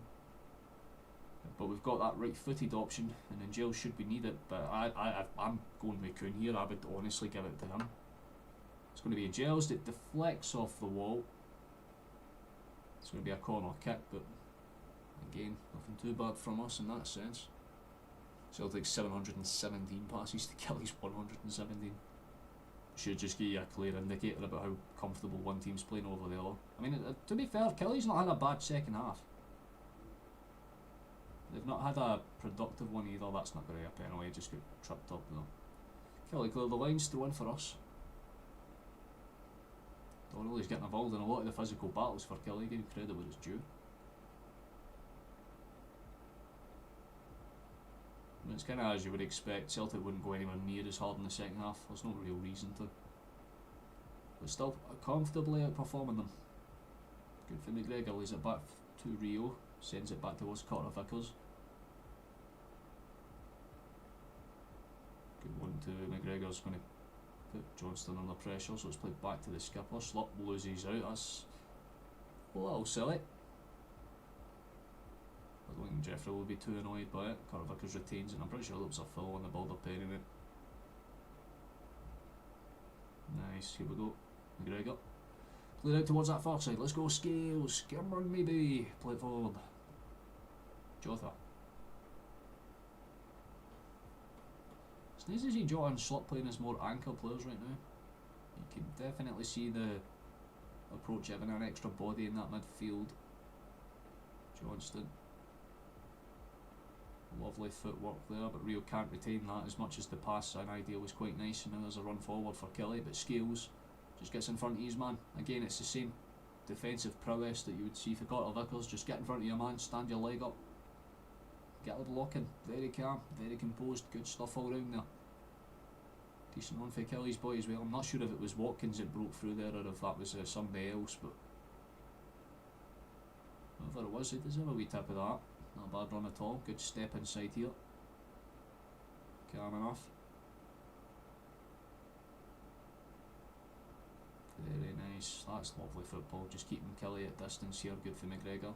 1-2 between him and Johnston. Played back towards CCV. Fine slop and then Scales. Have a crack, Scales. Might as well. Thought he was going to actually try and have a go there. He doesn't. Lays it afterwards. Jaw on the flank as well. It takes a big bounce up, so corner kick for Celtic instead. Don't think they'll complain about that too much. We might just go for a quick corner based on how fast we're trying to set things up here. Gels. Played back towards Jota.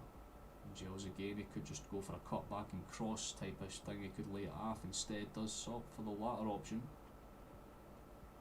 And it just kind of ruins the point in the corner a little bit. And the less we move, can has it on the far side. Good run down that flank as well. He's getting stood up quite nicely though. It's forced in towards that central space. Good for McGregor, keeps it composed, nice. I don't mind this too much, boys. Very, very decent. McGregor rolled out towards that far side. Should just look for a simple cross here, but he could go fancy. Oh, that's going to be another foul. Jesus Christ, man. Definitely physical, much more physical for Killie. Trying to snap at the heels of every single kind of loose ball, so to speak, but this is definitely not within shooting territory. This is more set up and go, I would imagine. Don't play a quick free kick though, for fuck's sake. We play a quick free kick. I mean, that's prime example to get like defenders into the box for a chance. Maybe we'll try to catch Killie cold, I'm not too sure. I mean, the play is lovely, a good 1-2 there. Slip does nice to lay it off, it's played back in the end. Scales rolls it across. Carter Vickers about 30 yards for goal.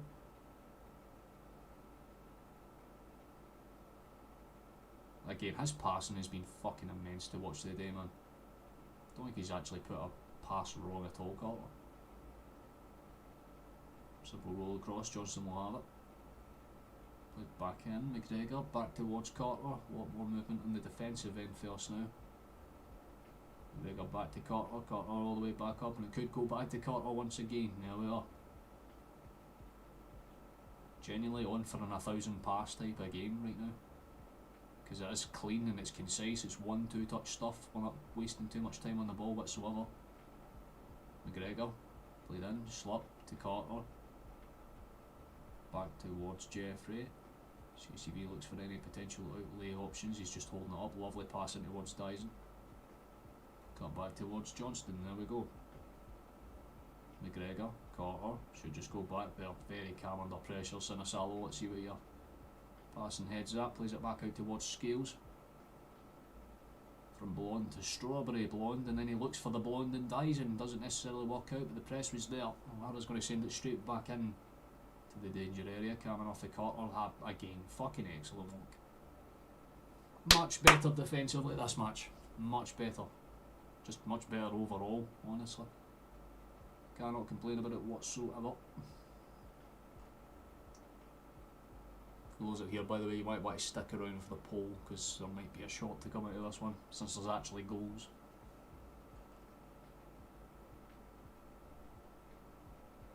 What a pass. Good call out in fairness. Can't take anything away for loose mail there, but throw in on the far side. Looks like Ralston is actually going to get some minutes. There we go. Not too bad at all. You can tell Johnston was just looking a wee bit tired. Not particularly out under the weather or anything, he just looks a wee bit burnt out. So getting AR on, not bad at all.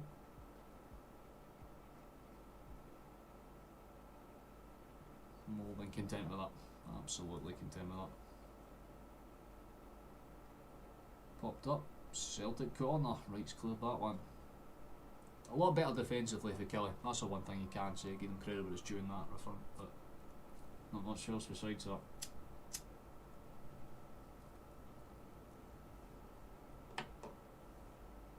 I think they would take this scoreline after 5 minutes, being 4-0 down. If they said 4-1 at 76, they'd be like, yeah, right, that's no bad. Oh, Rio. Thought he was going to have a crack there. It's Callum for range. Oh, I thought he was going to go for it as well. No one's really wanting to pull the trigger. Is Rio going to pull it this time? Lays it half Carter. Ball into the box is lovely. Oh, keeper spilled it. Could be awkward. Is there a fifth? And Giles with the chip us off the ball. That is a lovely strike. Case in point, that's what you want to see a bit more in Giles, man. Just taking a fucking thing when you have the chance. That is a lovely shot. But the woodwork denies him this time round. It's still very dangerous though. Edge of the area. That's more like the normal in Giles. The first shot was fucking lovely.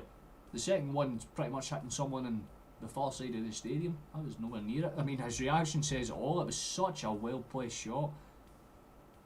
But it hits the top of the bar. Oh, what a shot it was. Very unlucky. Could have been a fifth, but Giles has denied it.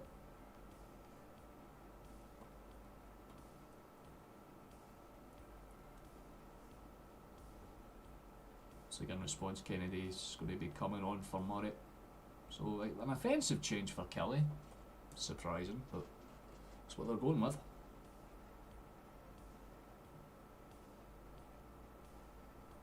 Sent forward by Warnock, could be a bounce. That's got to be a foul.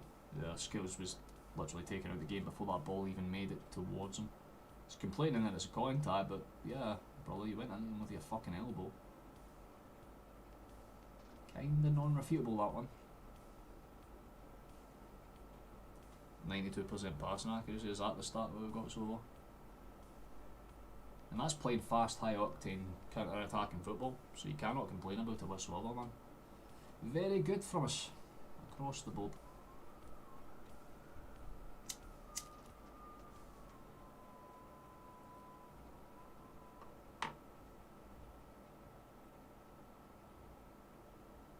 I love that for Carter. Carter is just good, man.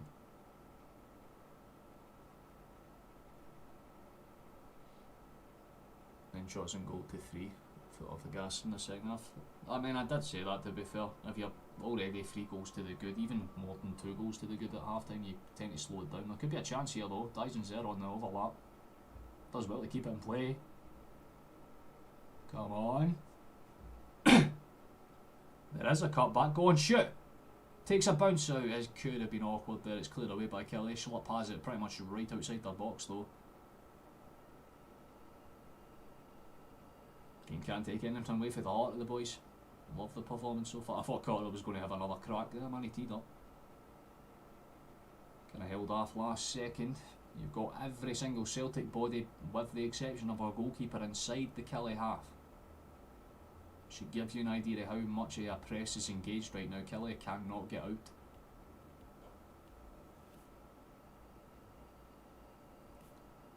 Double chance. Oh!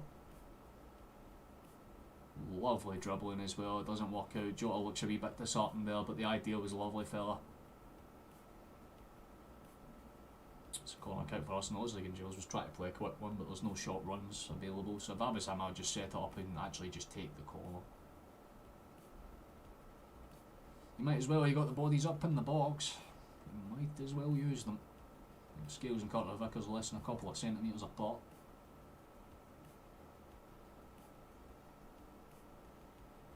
Sent in over everybody. That's again like you've kind of seen the whole argument of what Gill's problem is to some degree. You know what I mean? Like, yeah, he's a good player, but he does shit like that too often. Could have done a wee bit better with body, but I'll be honest. But can't argue it too much at the same time. It's one of those.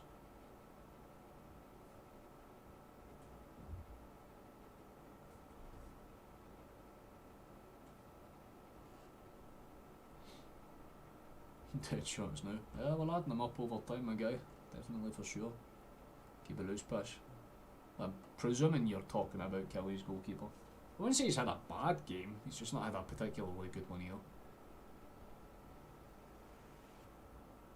Yeah, likewise with you as well, David.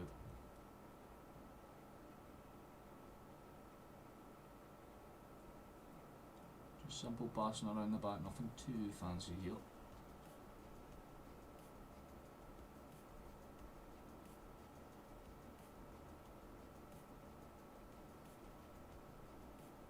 Notification thing for this.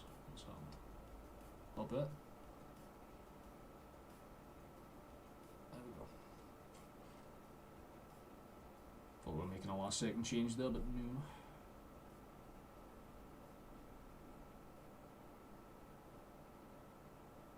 Oh well, never mind. The final change is actually, I thought it was going to be a midfield change, but it's a pretty weird one. It's McCowan that's came on for Dyson. So what I'm imagining is that we're going to go with a bit more of a counter press type of approach. I mean, having an extra body in the midfield's never a bad thing, but what does that mean for our offence? Because it means we don't have a natural striker whatsoever on the pitch right now at all. So I guess we're just going to play experimental for the final 10 minutes. I suppose that's fair. No real arguments with it. Yeah, just to give some people that might get minutes against St Johnstone next week for the semi-final. Still don't expect much in terms of chance creation for the final 10 minutes or so. I don't know how many additional minutes would be added on to the 90. I'd probably say about 2 or 3 as of now. You know, a lot less drama in the second half for sure. Very kind of straight and narrow. I feel like most of the job was done in the first half anyway, so this is to be expected.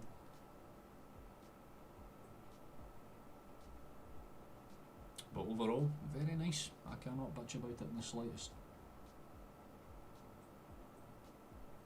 Killie are going to try and at least cut the deficit. 4-2 would be a much more respectable scoreline for them.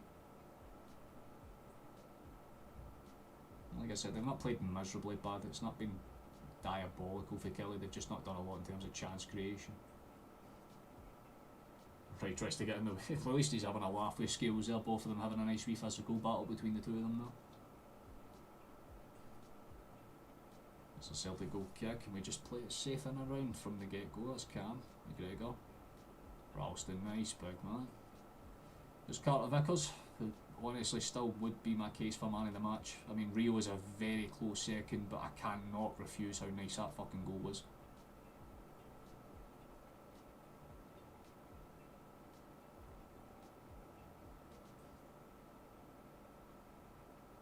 Nice, here we go, Scales. 1-2 is it, between him and McCowan.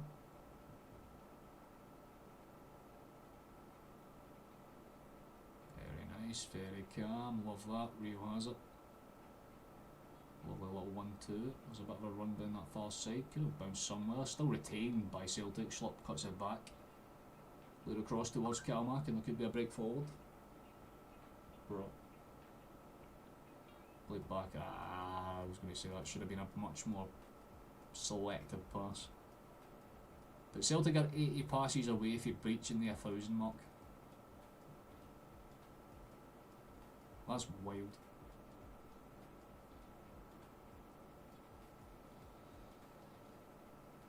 I think we can definitely do that in 7-8 minutes, right? I'd say it's 100% on.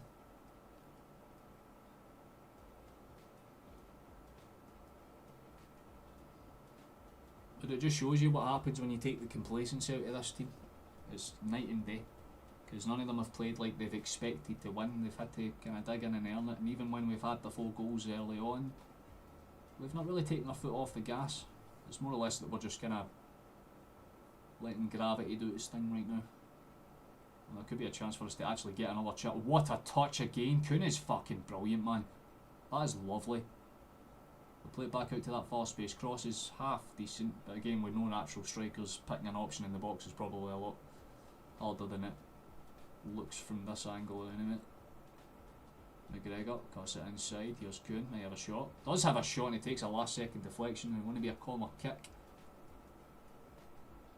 It was right, they got his noggin on the end of that one just to flick it up and over.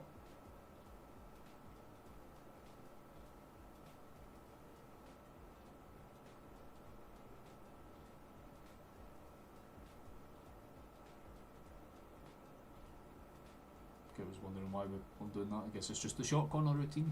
It is. There we go. Hold off to Jota. Played back out to McGregor. Cut back in. Should just be played back out to him. This is the same as how we usually do things, and it'll be a far switching cross. But instead, we just allowed the. I don't get it. What's the point in getting fucking corners if you're not going to try and use the corners? Like, we just allowed Killie to really reset their shape, and we've just gone back to playing how we were right before the corner kick was granted. There's still a chance though. The ball isn't half bad, it's all about how it's retained. The flick on is lovely for Jota. It's retained it for Schlupp, who takes a direct run at his man. Jota's there to receive it. Lovely pass there. Calm enough. Scales has it. Good composure for the Irishman. Who lays it off. Carter Vickers. McGregor should just lay it back off towards the big man, and does. Good pass inside. Lovely from McCowan. Good control touch as well. Could be a potential for a cross. We've gone central with it. That's lovely. Jota's in the box. Shot across the face of the box, and no one's there to get on the end of it. It's hard to tell if it was an opportunity that was aimed at Rio inside the box, or if maybe it was just a...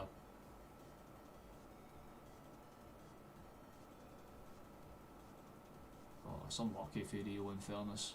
He does well to break into the box. The back touch for McGregor was calm as fuck. But yeah, I think he got caught in two minds between whether he wanted to give that a cross or go for that far corner on a low drive.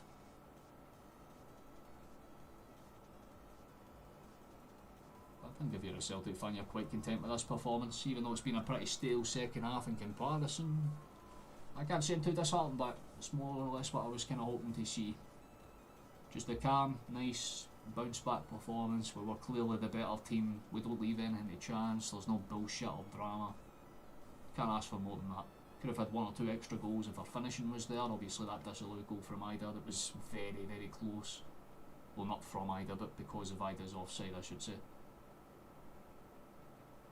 All in all, very, very decent. I'd still say Carter Vickers is my man of the match though. Like, Rio has been fantastic, do not get me wrong, but Carter has been fucking solid today. He's not put a foot wrong. It's a great tackle again. Scales has tried playing it, bounced off. Jota's tried playing it, it came off him as well, but I think that's a throw in for Killie. I love the shithouse area, just checking to make sure though. What do you all make of this game so far? I mean, we're pretty close to calling it the perfect performance. I'd say the only kind of dampener on it is the fact that we haven't really been able to keep a clean sheet, but that happens sometimes. That one, Ramsey's going to get ready to come on. Watson is off, so they've gone with a more defensive minded approach. Might as well for the final few minutes, right?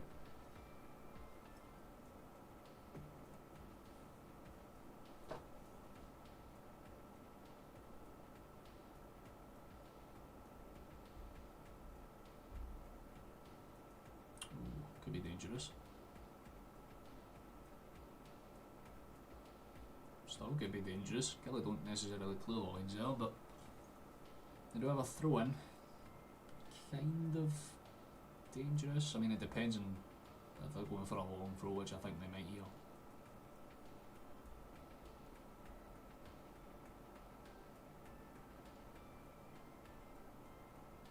Yeah, I mean, I don't think Angelos was again not bad, not good. Much better in the first half, I'll say that for free. Very unlucky that he hit the bar as well.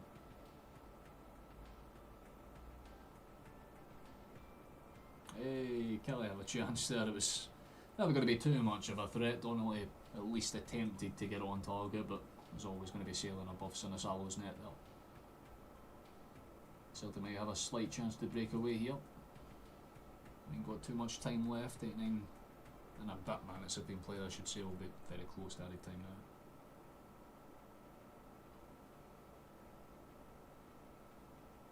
Arm for Scales, I like that. The football is nice. That's not a foul, I wouldn't say so anyway, but Killie fall over looking for a foul, that's very stupid. Sent forward and there's a breakaway chance, and Asal should get there before his man. There we go. If in doubt, get it out. Much calmer. And it's obviously talking about the game that's tomorrow that could potentially decide the league if Rangers lose.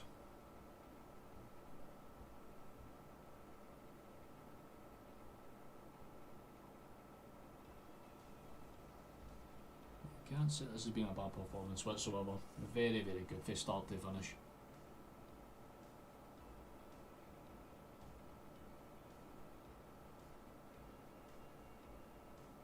Still dangerous, Killie. I have a chance to pop it back in. It's flicked up and away. Now it's kind of half cleared. Killie put it back into the box. It's not exactly dealt with by Celtic, but it is the second time of asking.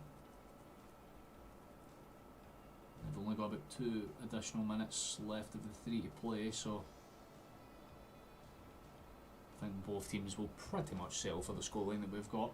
Can't complain about it too much, very calm.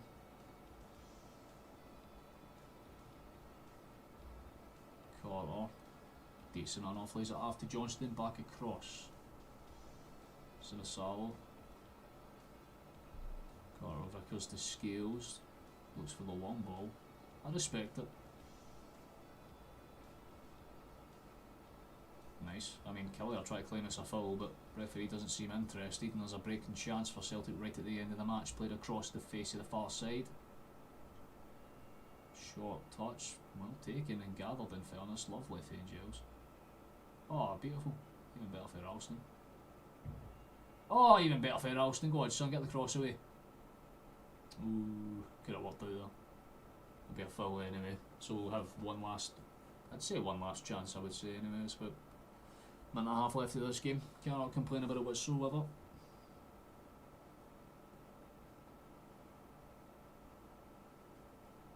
Very, very decent for back to front, this type of performance.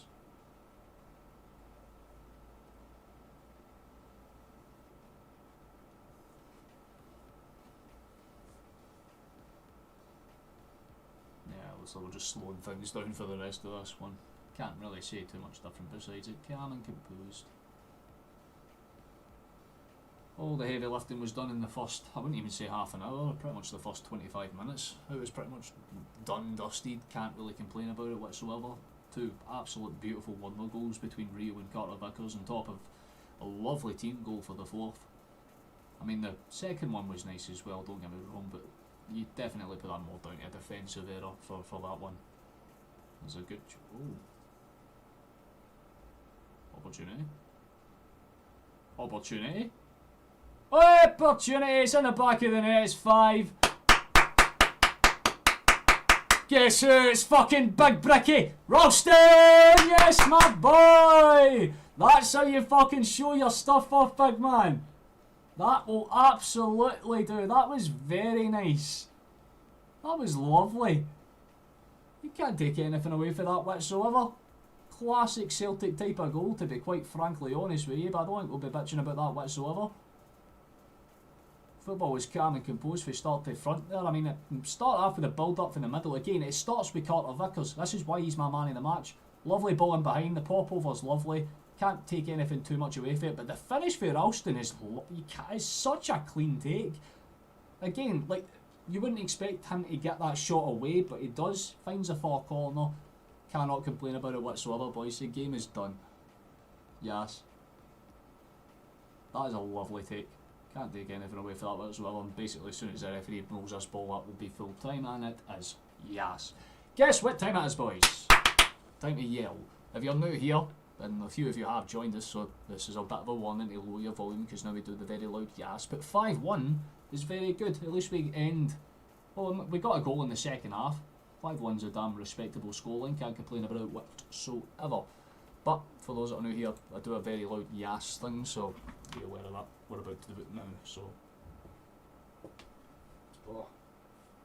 So, for the victory, and for the win, and for Ralston's sexy finishing ability.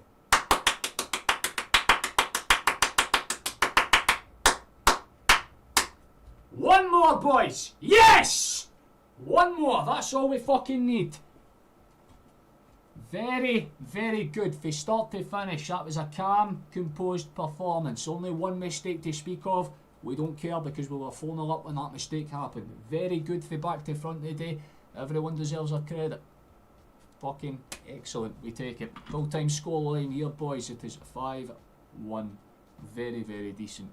Very, very decent. I'm not going to complain about that in the goddamn slightest. Some absolutely brilliant goals. I mean, you can't say any of the goals were bad. Every goal was nice in their own way, but for me, it has to go to Carter, man. That goal was just genuinely superb to watch, and again, lovely bounce back performance. And more importantly, if you want a little look at the league table before we wrap things up here, there you go. It means mathematically, if Rangers can't win tomorrow, if they even draw, they can still mathematically win the title, although we know the drill is just it's a matter of time. But if Rangers do lose tomorrow, mathematically we win the title. So keep that in mind. If Aberdeen win, we take the title. So we can still win it this fucking match day. It's just more circumstantiatory. And to be fair, Aberdeen have managed to win the last few games, so it's not as if it's dead set and buried. This time tomorrow we damn well could be champions. That's the way to look at it, my guy. Put ourselves in the best possible position. And if not, first game of the split, we wrap things up.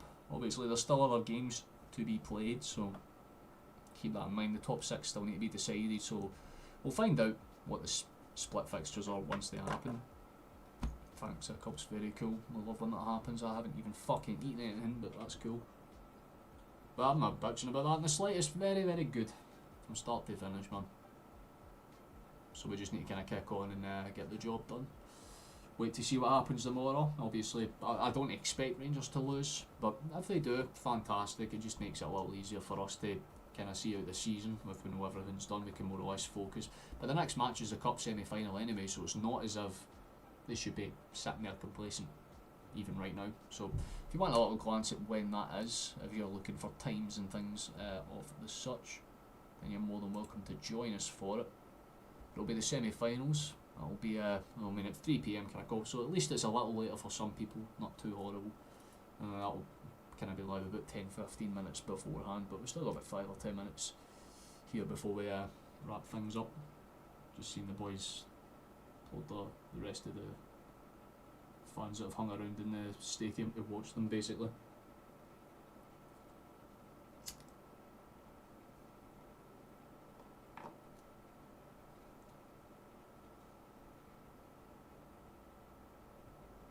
Oh, 100% Flash. I can imagine it would have been pretty damn fucking fine to see some of those goals. But yeah, I mean, I think the only thing I can really add on to this is I'll add Carter Vickers' goal as a shot. But yeah, in terms of YouTube, I think when this season's done, that might be game, quite frankly. Like, I'll still do occasional matches, but full time definitely isn't happening. We ain't pulling the views, nor the viewers, nor the numbers. So I just don't think that's feasible anymore. I just don't think this is feasible anymore to do full time, but nonetheless, you know, can't bitch about it too much. We get through the rest of this season and we'll kind of go through there, but this is about as calm as you can ask the day to be. Very nice for start to finish, some lovely goals, can't complain about it, defensively sound. Carter Vickers was brilliant. Everything about this match was about as straightforward as you could ask it to be. I mean, I thought this would be a very comfortable 2-0, 3-1 type of performance. 5-1 I will absolutely fucking take. Not a single quarrel whatsoever. So it's one of those where I'm like, can't bitch about it, very content, we just move through there. So it's one of those. I'm just gonna see how the rest of this season goes. Like I said, tomorrow is going to be an interesting one. It'll be the first time that I actually watch a Rangers match for the start, just for the simple fact that it actually has something involved with us, you know what I mean? I'm not saying I'm going to disappear, David. What I'm basically just saying is that, like, games every single match ain't going to happen. Like, I'll maybe pick 2 or 3 a month and I'll cover those ones, but it's just something I'm trying to get my fucking life back together, man. So it's one of those, right? I'm kind of done living a miserable ass life, so I'd rather get myself back on my feet when I can or when I can. And it starts over the summer, I suppose. I had the perfect view of Carter Vickers hit, by the way. Wish I got in camera, but he didn't. Trust me, every angle that gets picked up of that goal is a beauty. See when you get to see it when you come back on the highlights at Sky, when they decide to upload them tomorrow when they could be arsed. The goals were lovely, can't take anything away from them at all. I don't even need to do a vote for a shot because everyone knows it's going to be that goal. Like, as nice as Rio's shot was, it's one of those. That's fine, dude. I started this as just as a means to an end while I try to figure shit out. So it's one of those, you know, I'm not going to miss it too much. Like, again, like, it's not as if I'm disappearing from it. I'll still do it every now and then. It's just, obviously I'm not going to be waking up at fucking 12 and, like, you know, like 7 in the morning for a 12:30 PM kickoff so I can make thumbnails and do all this stuff just to have like 30 people join, you know. It doesn't make sense to me. The output isn't worth it, so it's one of those, you know what I mean. I like to be a realistic person, and I've always said as soon as the numbers start to dip, that's when I will. So realistically, that's how it goes. It's a numbers game. You can't beat the algorithm, then you just simply don't try and fight the algorithm. And I'm not going to do that. Not at all. No, genuinely, the rotation was fantastic from start to finish. Every aspect of it was very calm, so again, it was nice to see what happens when you give some players that don't usually get starting minutes, because there was a whole overlap of approach. Taylor was quite good today as well, can't take anything away from him, so from start to finish, pretty damn fucking decent. That is the best way I can summarise it.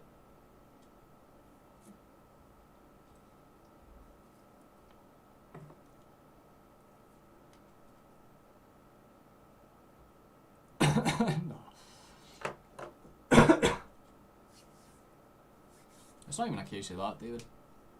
It's just I've said that for the start of the season. Like, if you go into this screen here, like down in that little corner there, you always see that help me get to 2,000 by the end of the season. That's why that was there.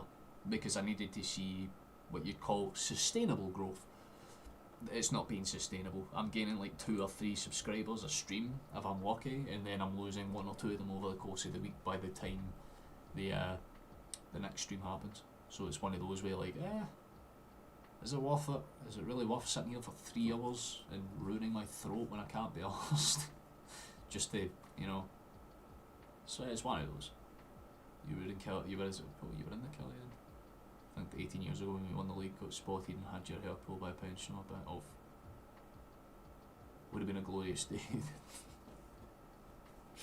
But well, I mean, to be fair, are you talking about the one at Rugby Park when Nakamura scored in the last minute? Because if you were there to witness that in person, hell fucking yes, yeah, that's class. Cannot complain about that whatsoever, man, that's brilliant. Man, I'd love to see that. The only title day that I've witnessed is, you know, the one in 2016-17. It's the only one that I had the season ticket for. Ironically, that's when we had our best season because we won that fucking title with like 9-10 games left, so it was just cruise control for the entire thing, man, it was class.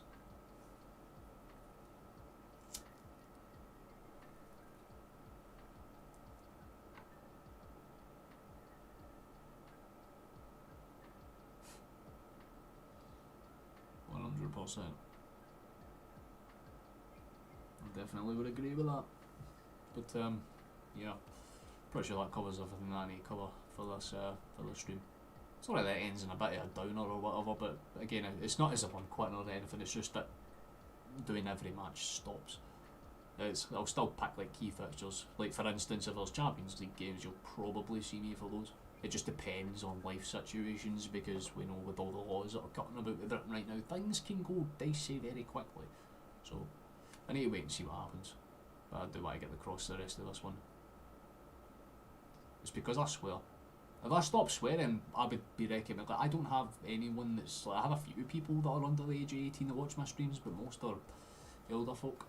Because obviously I swear I'm not going to be that YouTuber that's, you know, like, hello everybody, welcome to my YouTube channel. I'm not going to swear at all. I'm just going to let that shit just respectfully. I am very much against it. But I'll still do stuff, don't you worry. I'll still pump out the occasional video once every couple of months. I'll still kind of do things here and there. But I think when next year hits, when 2026 hits, that's when things get a bit more serious for me. So probably that's when it will actually kind of slow right down. But at least for the rest of this year, there's still a whole bunch of stuff.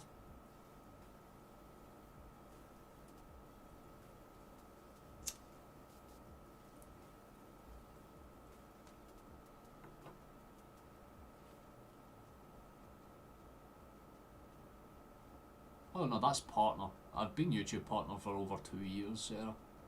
But the thing is like it's sustainable growth, right? Like the best way to describe it is like through business words, I suppose. But basically, the first year or two that I did this, the growth was quite reasonable, and if it kept going on that current pace, things would have been fine. So mathematically, the goal for the end of this season would have been 2,226. So I set the goal at 2,000 because if I hit 2,000, then that would show sustainable growth. Keep doing it, things are fine. That hasn't happened. If anything, it's slowed right down. So it's just YouTube because they don't like putting, obviously, recommending VODs to people, I should say, that obviously don't like swearing or more or less football, let alone very niche teams like Celtic. So I guess, like I said, I knew this was going to happen at some point anyway. But like I said, I'm seeing out the rest of the season regardless. You'll see me for every match from now until the end of this campaign at the fucking minimum, and you'll still see me for a bunch at the start of next season, I would imagine as well. But it's just in the back of my head because I've got a lot of stuff going on. I can't guarantee that I'll be there for every match. So it's one of those. Like there may come a point where I just go dead silent for about 5-6 months.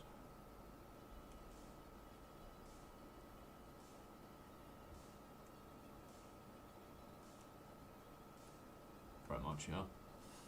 It's the kind of some of the parts. I say, don't get me wrong, I don't regret doing it or anything like that. And I still, like I said, I'm still enjoying doing this and all that stuff. It's just, again, I have to look at it from a numbers perspective. You know, if you see things ain't working out, there's no point putting in all the effort. And again, it's not just the stream that I do, it's the thumbnails and the game research beforehand. And it's a bit of a pain in the ass when you've got 2 or 3 games in a week. It's fine now because it's once a week or whatever, it's fine, like I can make time for it. But, again, there's just some streams where I look at the numbers, I'm like, how does that one do so well? And the only time streams do well is whenever I overreact deliberately. Like when I lose my shit, like I did against the Johnston for instance, I got 200 fucking VOD views just off of the fact I lost my shit. I don't like that, it's gay.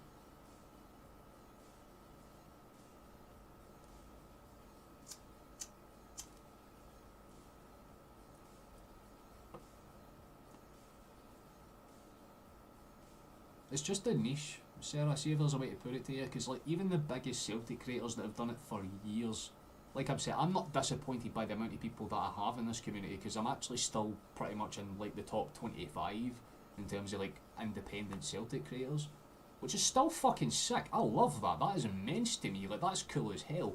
It's just the fact that obviously like, the biggest one, I think it's Ryan, right, and he's not even cracked 60k. So the numbers just ain't there. Like if I was a Liverpool fucking streamer or a Manchester United one, then sure, you'd probably just pull a lot of numbers based on that alone. But I like my teams. I like sticking with my teams, and I like doing commentary my own wee way. But obviously that comes at the expense of YouTube's like algorithm going, well, he swears, so don't recommend it to kids. that's basically it, and I prefer it that way because I don't want to be responsible for like a 7-8-year-old kid coming into my stream and then learning how to swear because I'm raging. That would kind of annoy me a little bit, you know. Like most of the people that watch my streams understand what they're getting into when they come in, so it's a bit different.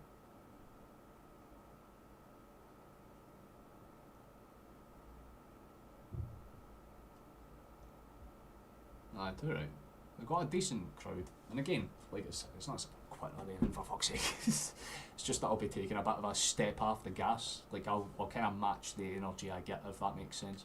Do you know that way whenever you're trying to match with someone on Tinder or whatever, and you're having a conversation with them, and they're just dry as fuck? So the thing that you do in response is to just be dry back, match the energy. That's basically what I'm doing going forward, man. Like for next season anyway. Because this season's still been fun. It's just obviously again a wee bit stressful on top of everything else I've got going on. But I don't want to be too pessimistic because there's still a lot of good shit to be done. Like I said, we've got next match, which is always an important one, always a fun one as well. So Johnston versus Celtic. Obviously, we know what happened the last time we played these pricks. So ideally, we'd like to win against them again. That'll be the minimum kind of goal. And of course, if we do that, we're into another final and a treble is on, which is best case scenario for us. If we can get that, fabulous, good way to end the season. But for now, I think we can wrap things up because we've been alive for about 2.5 odd hours.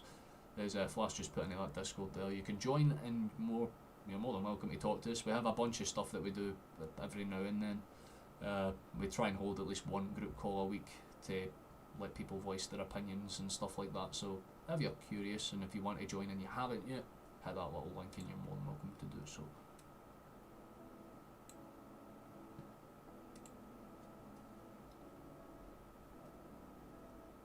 I did. It was pretty good. Right, time to wrap things up, I suppose. That's all the basics done. I don't know, I just have too many scarves, I don't need any more. Right, let's wrap this up. Thank you for watching, thank you for coming along, thank you for taking the time to join us on this stream. If you've been here for the whole thing or if you've been here for just a little bit, we do appreciate you nonetheless. Like I said, you can join us the next time, and that will be on the 20th. That will be pretty much next Saturday, I think. Or Sunday, I'm not too sure. I think it's next Sunday or whatever happens. We fucking go again on the 20th, that's what matters. 3:15 I'll be live on this channel. Oh, Sarah, you don't need to worry about that, love, not at all. You're more than fine. Just showing up every now and then is more than enough. I say the same to anybody else. I don't care about money or donations. If you show up every now and then and say hello, that's perfectly more than fine with me. You're appreciated nonetheless, lads. Thank you for joining us for this one. We do very much appreciate it. But again, we'll be going again on the 20th, so you'll see me in a little bit of time. It'll be a case of just kind of wrapping up some basics. We get into the final, then we win the title the next week after. If Rangers don't manage to lose tomorrow. If they lose tomorrow, then hell, I might have a community Discord thing going for that. If anyone's interested, I suppose. I don't know. I'll see how I'm feeling during the day. But I've got a thing on Monday for darts, so need to do all that practice and shit. But yeah, that's basically everything. If you would like to, click on the channel. There's a whole bunch of shots and VODs. Keep an eye out for a shot later on the day for Carter Vickers' strike, because I think that merits being a shot. And I think that is everything. And as Flash says there, it's a damn grand old team to play for. We know how it usually goes, we know how this ends, so say it with me now. Celtic are still the best goddamn team in the world. Catch you in the next one, boys. See you soon. Bye.